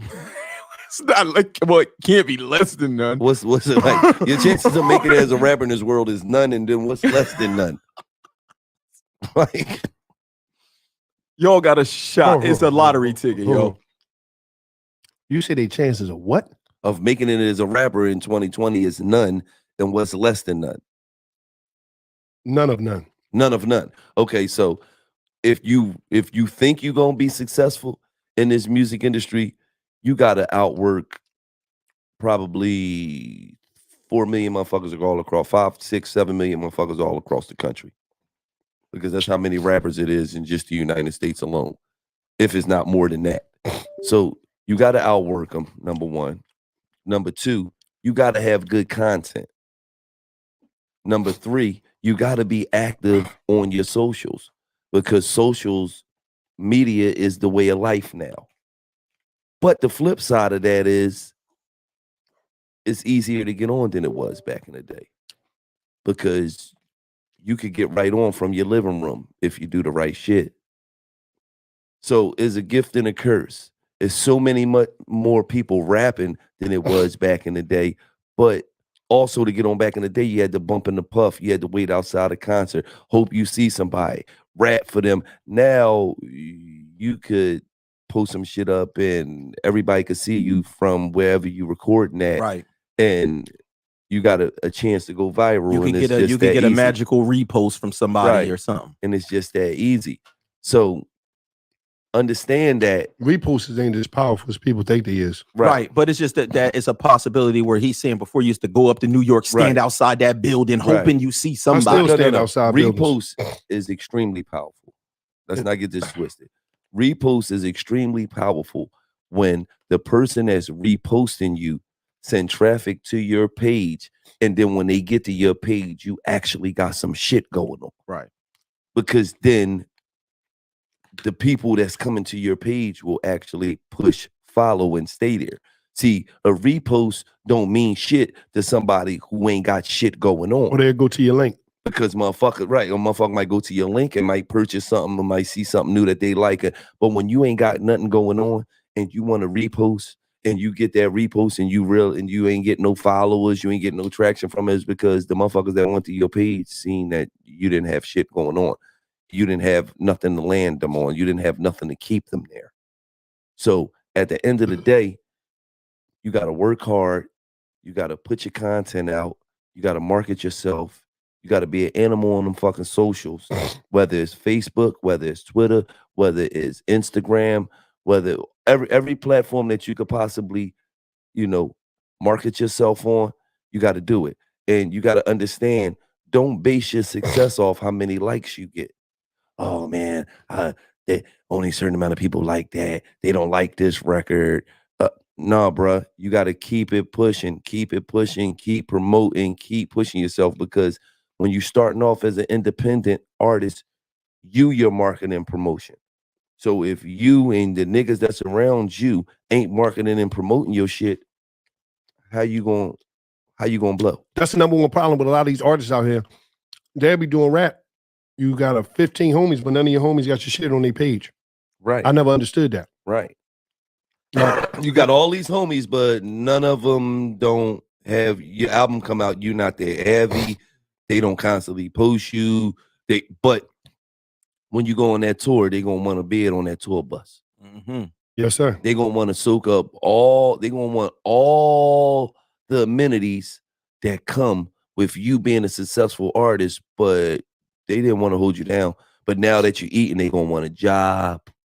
They gonna want to roll. They gonna want to bed on the tour bus. They gonna want to get their dick sucked at the end of the at the end of the night when you get them at your shows. They gonna want all the amenities, all the shit that come with you being a popular rapper, but your whole journey there, them niggas didn't support you 100%. They was them just in case niggas. I'm here just in case you make it, nigga. Yeah. So you got to understand too, and understand that all your friends ain't. Some friends is you just my homie, and some friends is you my homie, but we also do business together too. You got to understand how to separate the two. You feel what I'm saying? Because at the end of the day, sometimes you got to love niggas from a distance. I got homies that when I chose to say, you know what, I just got locked up with 82 pounds of weed. You know what, my life was on the line. I got homies' lives was on the line. My homie wife was on the line. You know what, I'm a distance myself away from the bullshit. I had to distance myself away from some niggas because I said, y'all niggas ain't taking the same path I'm taking. You niggas still want to operate outside the law. I'm cool. We still homies, but we gonna be homies from a distance. I got to love you from a distance, nigga. Cause I ain't going down on your indictment, nigga. Cause you gonna tell the next time something happens. I understand. Right.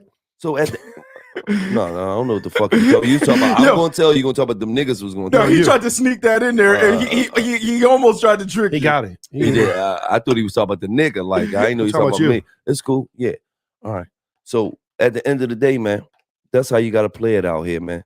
And all you youngers that want it in the music industry, if you really want it, you'll put the work in, and God will see you want it, and He gonna put a blessing on you. Yeah, and do the team. Get your team together. Get your team. You see Drake and all them. He got the same dudes with him. Team. You only as strong as your team. That's what you got to understand.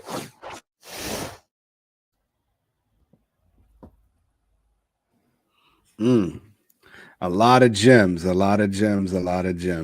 Man, You're only as strong as your team. You know, and it's true. You know what I mean? With everything he said, be consistent. Post as often as you can. You know, have your team posting you up. Have them in your Avi. You know, going crazy. They're supposed to be like your digital hype man. You know what I mean? That digital street team for you. You know, but it's and then when you do or don't have that and you make it, you know, they want the amenities that come with that. You know what I'm saying? So it's like you're damned if you do, you're damned if you don't. hey, don't forget me when you get big. Don't forget me when you blow up. Him talking about them, you know what I'm saying, them type of people there, you know what I'm saying? And I'll tell you what, it happened when I first released the record with Vado. Everybody was in my DMs. Everybody thought I made it already. And it was like, this was just the beginning of it all. And I just realized like how quick people are to assume that you made it off of one record and how everybody was on it. Oh, and it could be, I don't know, but right. So apparently somebody heard me on the radio on Hot 97. They thought they heard me. They thought they heard a particular song of mine, etc. And everybody in my family started going crazy. Now, some of them do root for me, like you noticed during the Billboard. And it was some of those same individuals. Then some were just coming out like, yo, you on the radio, blah, blah, blah, boom, boom, boom. You know what I mean? So everybody, they get this perception that just because you're on the radio, if you have a big record with a particular artist, or they see you on a billboard, that you know, don't forget me. I know you're breaking into television and film as well, you know.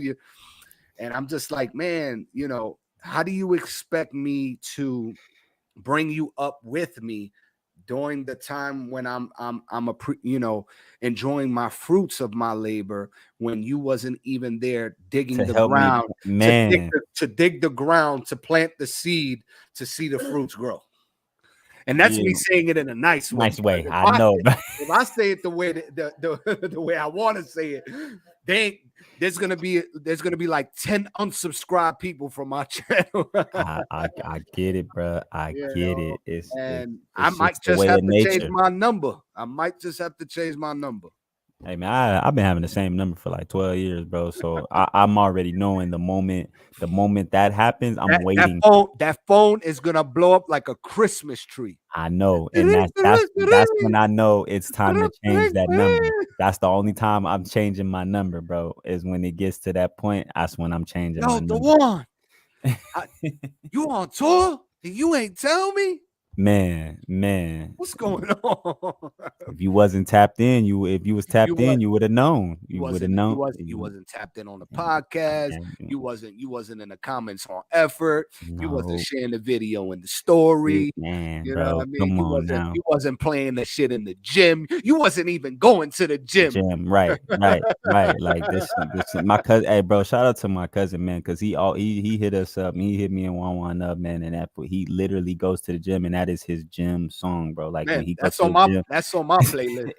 Hey, when I be up in there, bro, I just leave it on repeat and I just listen to my own self go because I get lost out in there in working out. Yeah, because it's the marriage between the hook, the verse, the beat, and the message. It's definitely a gym song. It's the one. That's why I keep telling you. That's why we gotta lock in and do this campaign the right way. So yeah, bro. No, we're gonna do that. We gonna do that, bro. We're gonna do that. I need. Hey, it's football season. So that way, when that shit hit 1 million views, I'll be like, listen. The reason why I hit 1 million views, yes, it was organic. Yes, it's a hit. Yes, but guess what? It was a gem from this side. So if you want your shit to hit 1 million views, come hit Truth Nation Records at that marketing campaign. Get that marketing. Truth Nation. No, I gotta throw that alley-oop. Hey, man. Shout out to the Truth Nation and marketing media, man, because you know that's where the gems is, bro. That's how you get artists broken. That's how we get to go up there. Tell them and unify me, and I don't even be forcing it and unify me. I know. I don't even be saying that. I don't even be telling them, but you know, whoever catches this, when you see effort go to 1 million. And you see the one even hit 100,000. It's almost there, bro. It's almost there. You know what I'm saying? Like, just know that we're doing these campaigns the right way. So if you just want to get a taste of it, you know what I'm saying? We'll run the campaign for you. We'll do it for you. You send that bag, I'll handle the rest for you. You know what I'm saying? I'm giving and I gave the gems for free already. So if you're not willing to take the notes for free and put in the work, then guess what? Send the bag. I'll handle the rest. I'll do it for you. And I'm doing both. I'm doing what they say, BOAF, both. You know what I'm saying? And I'm already locking in with my bro to make sure his campaign is right, because this is testimonial. This is testimonial that it works. You know what I mean? Oh yeah, definitely. I mean, even the free gems you gave me so far, like it jumped, the video jumped up a lot. Even the song on Spotify, it jumped up. You know what I mean? Shit. So, I haven't even looked. I haven't even looked at my Spotify numbers. I just be going on there sometimes randomly looking at stuff just because I'm not trying to get too focused and caught up on the numbers right now. You know what I mean? But definitely want to get caught up in the analytics. Yeah, definitely. Throw that all down. Get caught up on definitely looking at where the engagement is, where it's reaching and stuff like that, man. I'm getting lit. Effort video has been seen in Africa, it's been seen in England, it's been seen in Peru. Let's get it. Man, bro, it's been Worldwide. it's get we getting Worldwide, out baby. there, bro. Hey, It's crazy. once this shit goes viral, I'm letting you know right now. Bookings overseas. Oh yeah. Let's go. Yeah, Line it up. We getting it. We getting. Line Hey, it look, up. you got Line it got up. to bet. You got to bet on the tour bus, brother. Hey, Trust me. listen, I'll sleep. Listen, I'll be the hype man. Yeah. Or I'll do it. I'll do whatever I need to do to play my part Yeah. for effort, the official, video and the official single to continue to stay hitting man, home and the same. being a home run across the Same world. for the You know one, what I bro. mean? You know So, that. God's in the middle. That's how I move through, bro. That's my favorite line from the one. man, and listen, whatever line resonates with whatever they take from it, I appreciate it. I'm super humbled by it all. You know what I mean? That was cold right there. I told Cap, what I told Cap behind the scenes. I said I spent $800 on World Star Hip Hop, and it wasn't even my 800. It was my shadow investor, but we spent 800 on the World Star Hip Hop when we dropped the single with Vado. And what converted into YouTube was only roughly under 40,000 views. It was probably like 36, 32, wherever it's at right now. But I was able to figure out a formula with YouTube ads where I spent a fraction of that and was able to surpass it substantially, and it's almost at 50,000. So if you learn this shit the right way of where to put your money properly the right way, like when them people hit you up on Instagram, all them social media marketing gurus with the that shit is all bots, period. Yeah, I don't want to hear nothing about it, because when they tell you that they can provide you X amount of numbers, it's already BS. And that's one thing I don't do. I don't provide no numbers. I just provide the formula, the theory, and we figure the shit out. And once it hits, we read the analytics, we break down the analytics, and we double up on it. You know what I'm saying? it. And what comes from that comes from that. And Exactly. effort, I can see it hitting well over virality. And for the one, I can see it hitting whatever it needs to hit. You know what I mean? Because I know it's not a commercial record, so that's why I say I'll let it hit what it needs to hit. Exactly. You know what I mean? Definitely. But it's still one of those records, bro. Like it gets played on the playlist, man. It's one of those ones where when you in the car, you vibe out to it, bro. You vibe talking about playlists. I also want to throw a quick little gem since we're talking about the music business. From a playlist standpoint on Spotify, there's a thing where if you pre-advance your release date 3 months out, 6 months out, anywhere between 3 to 6 months out. So if we're in August and you're ready to release your next record, I suggest release it in 3 to 6 months from August. Why? Because what ends up happening, it gets put into a funnel on Spotify through the editorial list with all the other songs that are predated 3 to 6 months from now. And if it is that record, it'll possibly get put on an editorial playlist, which means it's going to get on a big playlist, like all the hip hop playlists that we can think of, Rap Radar and all them type of playlists. Yeah.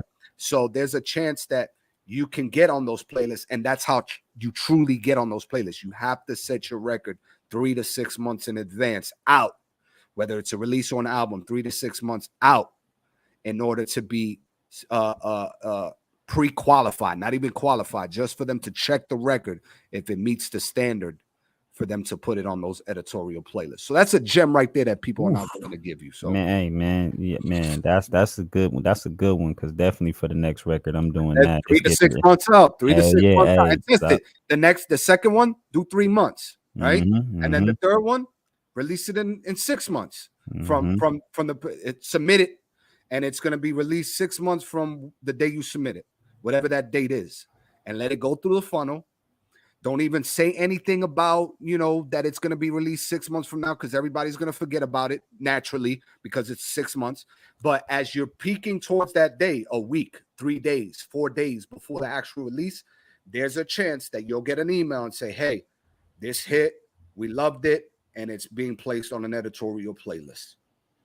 So guess what? That's a gem that ain't nobody out here trying to give. So you get it Ooh. right here on Dropping Gems. Dropping You'll find Gems me. podcast. Stop playing. Hey, You know, and I was telling your brother, I'll tell you this. You know what I mean? So we could just keep conversating for a few minutes. I know we go a little over the time. I told your brother that naturally in this game, people have a problem with giving the information that we're giving, right? Because they know naturally if we break into the game, they have to deal with us. And that's more competition they have to deal with.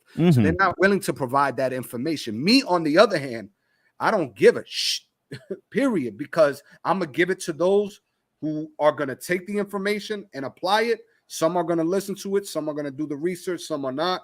That's cool. But the ones I give it to, I know they're going to run with it. They're going to fucking run down the field, touchdown. Bam. We in there. We in there. Yeah, I'm know? seeing championships coming, man. Because that's really the saying goes, is really truly an honor and blessing to give than to receive. It really is. It's always because I don't lose look by giving you and your brother the information you guys. You don't. I don't lose. But If in anything, giving, but listen, in giving, you get anyway, because what happens is when you give so much and you give so much, it comes back to you in different forms and formats, because as you give one gives the other, and it comes back around, because it keeps going around. It keeps going around. That's what giving is about. And we don't truly see the blessing in that. And and every giving thing don't have to be money, don't have to be materialistic things. Giving somebody a piece of information like that can amplify their if they take the action and it amplifies their situation that they got going on. Next minute, now you and that person could be having a business deal going on, and now you're making money together, and something that you just, because you provided something so small and so simple, and to show their gratitude and being grateful for it, now they're helping you get somewhere else in your journey and stuff like that. So that's the power of what it is and what you're doing right here, bro. Like, I can never be more grateful than from the information that you provide on how to get the record out there and expand it. Because again, like I said, just with the little free information you gave and me putting and doing the Google's ads that I did with effort, man, I've had about 65,000 impressions, and of the 65,000 impressions, good. I know it's thousands of people. You know what I'm saying? That out of that, it was 100, almost 1,000 something people clicked on the ad, and only probably watched it for a couple of seconds. But it was just the simple fact that out of all of those impressions, I see that many people have seen it. That's what I looked at. And what's so incredible about the record that I just realized from a keyword search angle, the word effort. The word effort.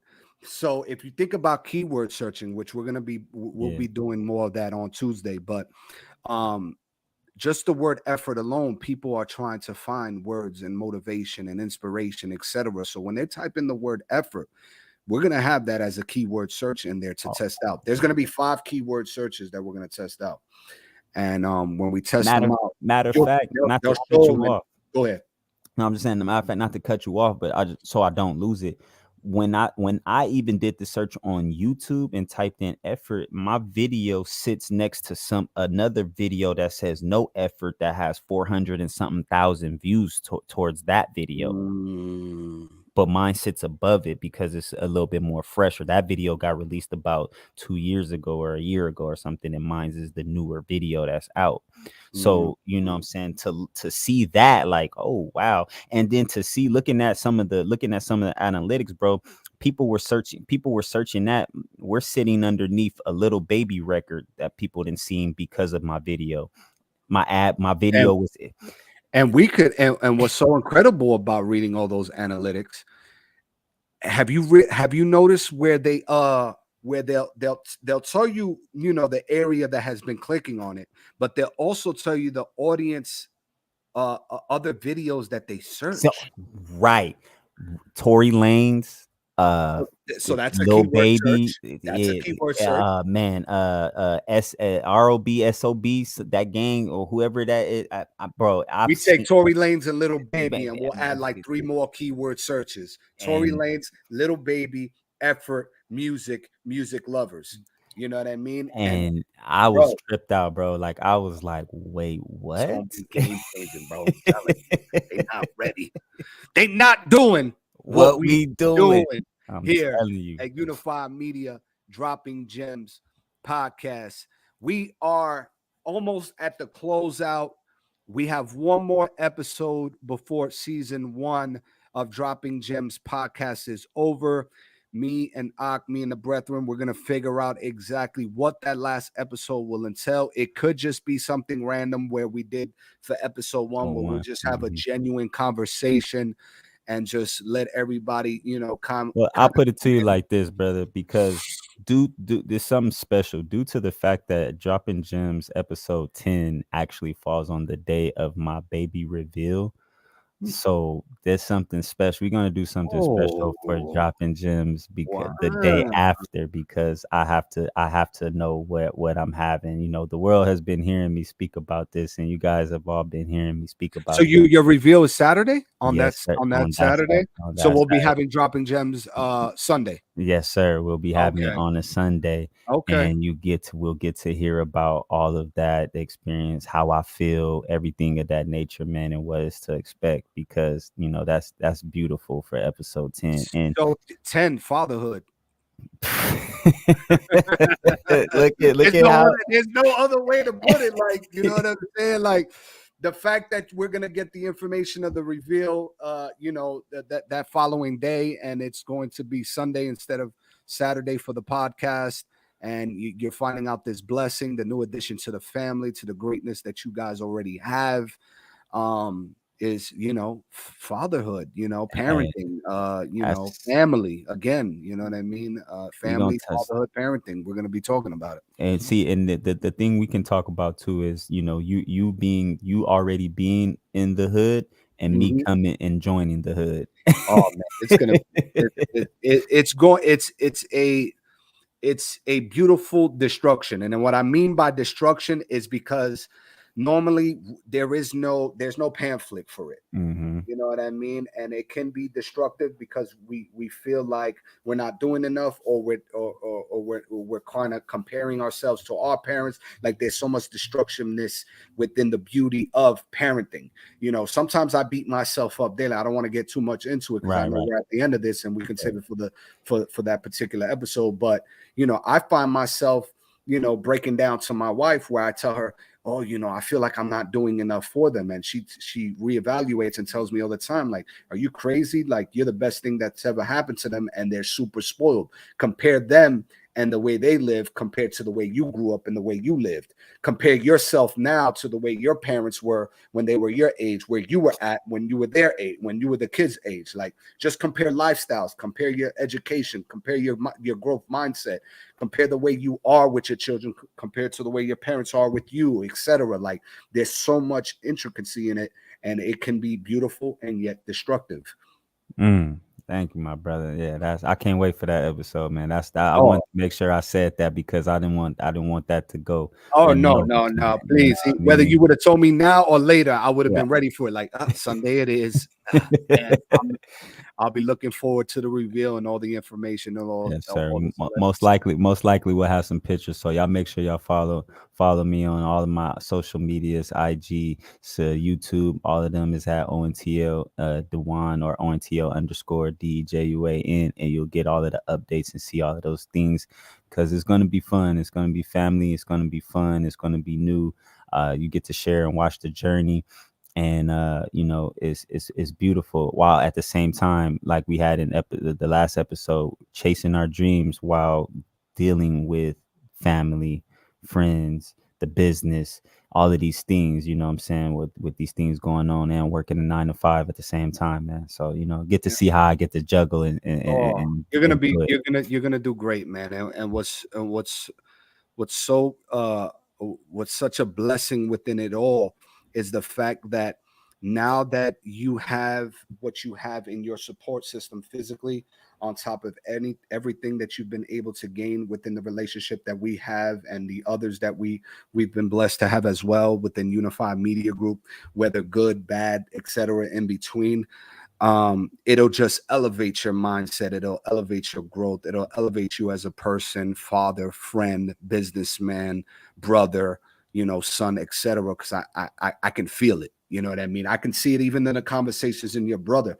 When I told him behind the scenes, I said, yo, bro, like, I realized when you told me that you were cutting off your vices, not smoking and really drinking, that you wanted to apply yourself more on the creative side, sacrifice hanging out with certain people, whether that's coming from Unified Media, whether that's coming from me, us having conversations, I know that this shit is working because it affects me. You know what I mean? It affects me on a daily, where I think about, us, the podcast, us having relationships physically once we're able to finally meet. Right. Everything that we're able to grow in between the process, keep us elevated, keep us, pursuing, keep us striving and stuff like that. The conversations that we have that are so important and so key throughout our daily when we're battling, like you said, the family, the friends, the peers, the 9 to 5, now, the addition of a baby coming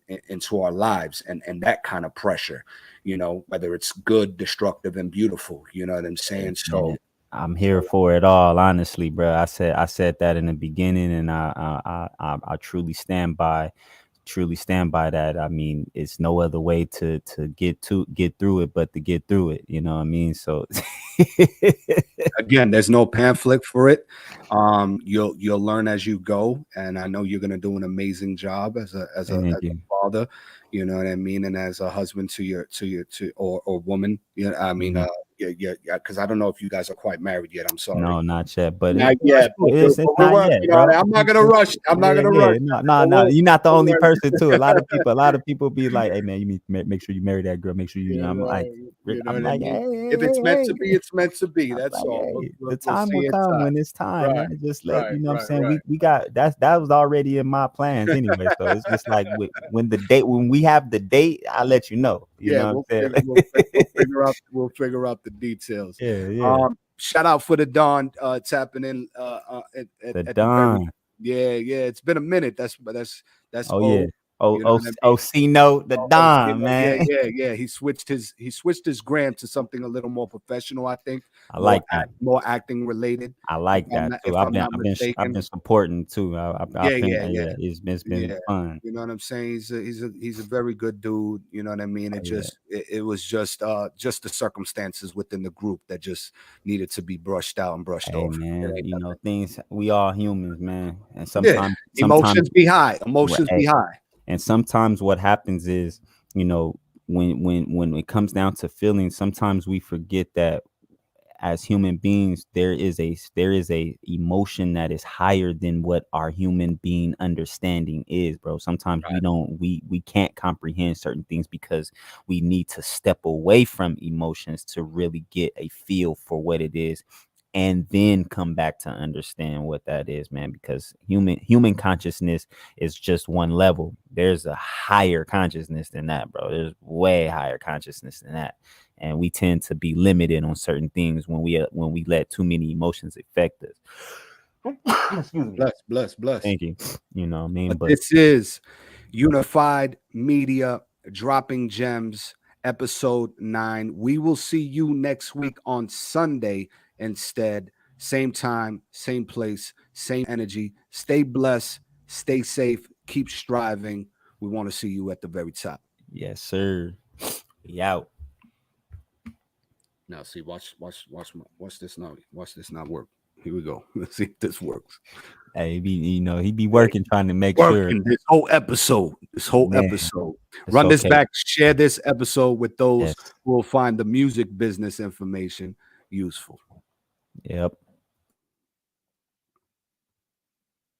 Yeah. Welcome to Unified Media Dropping Gems podcast. Let's get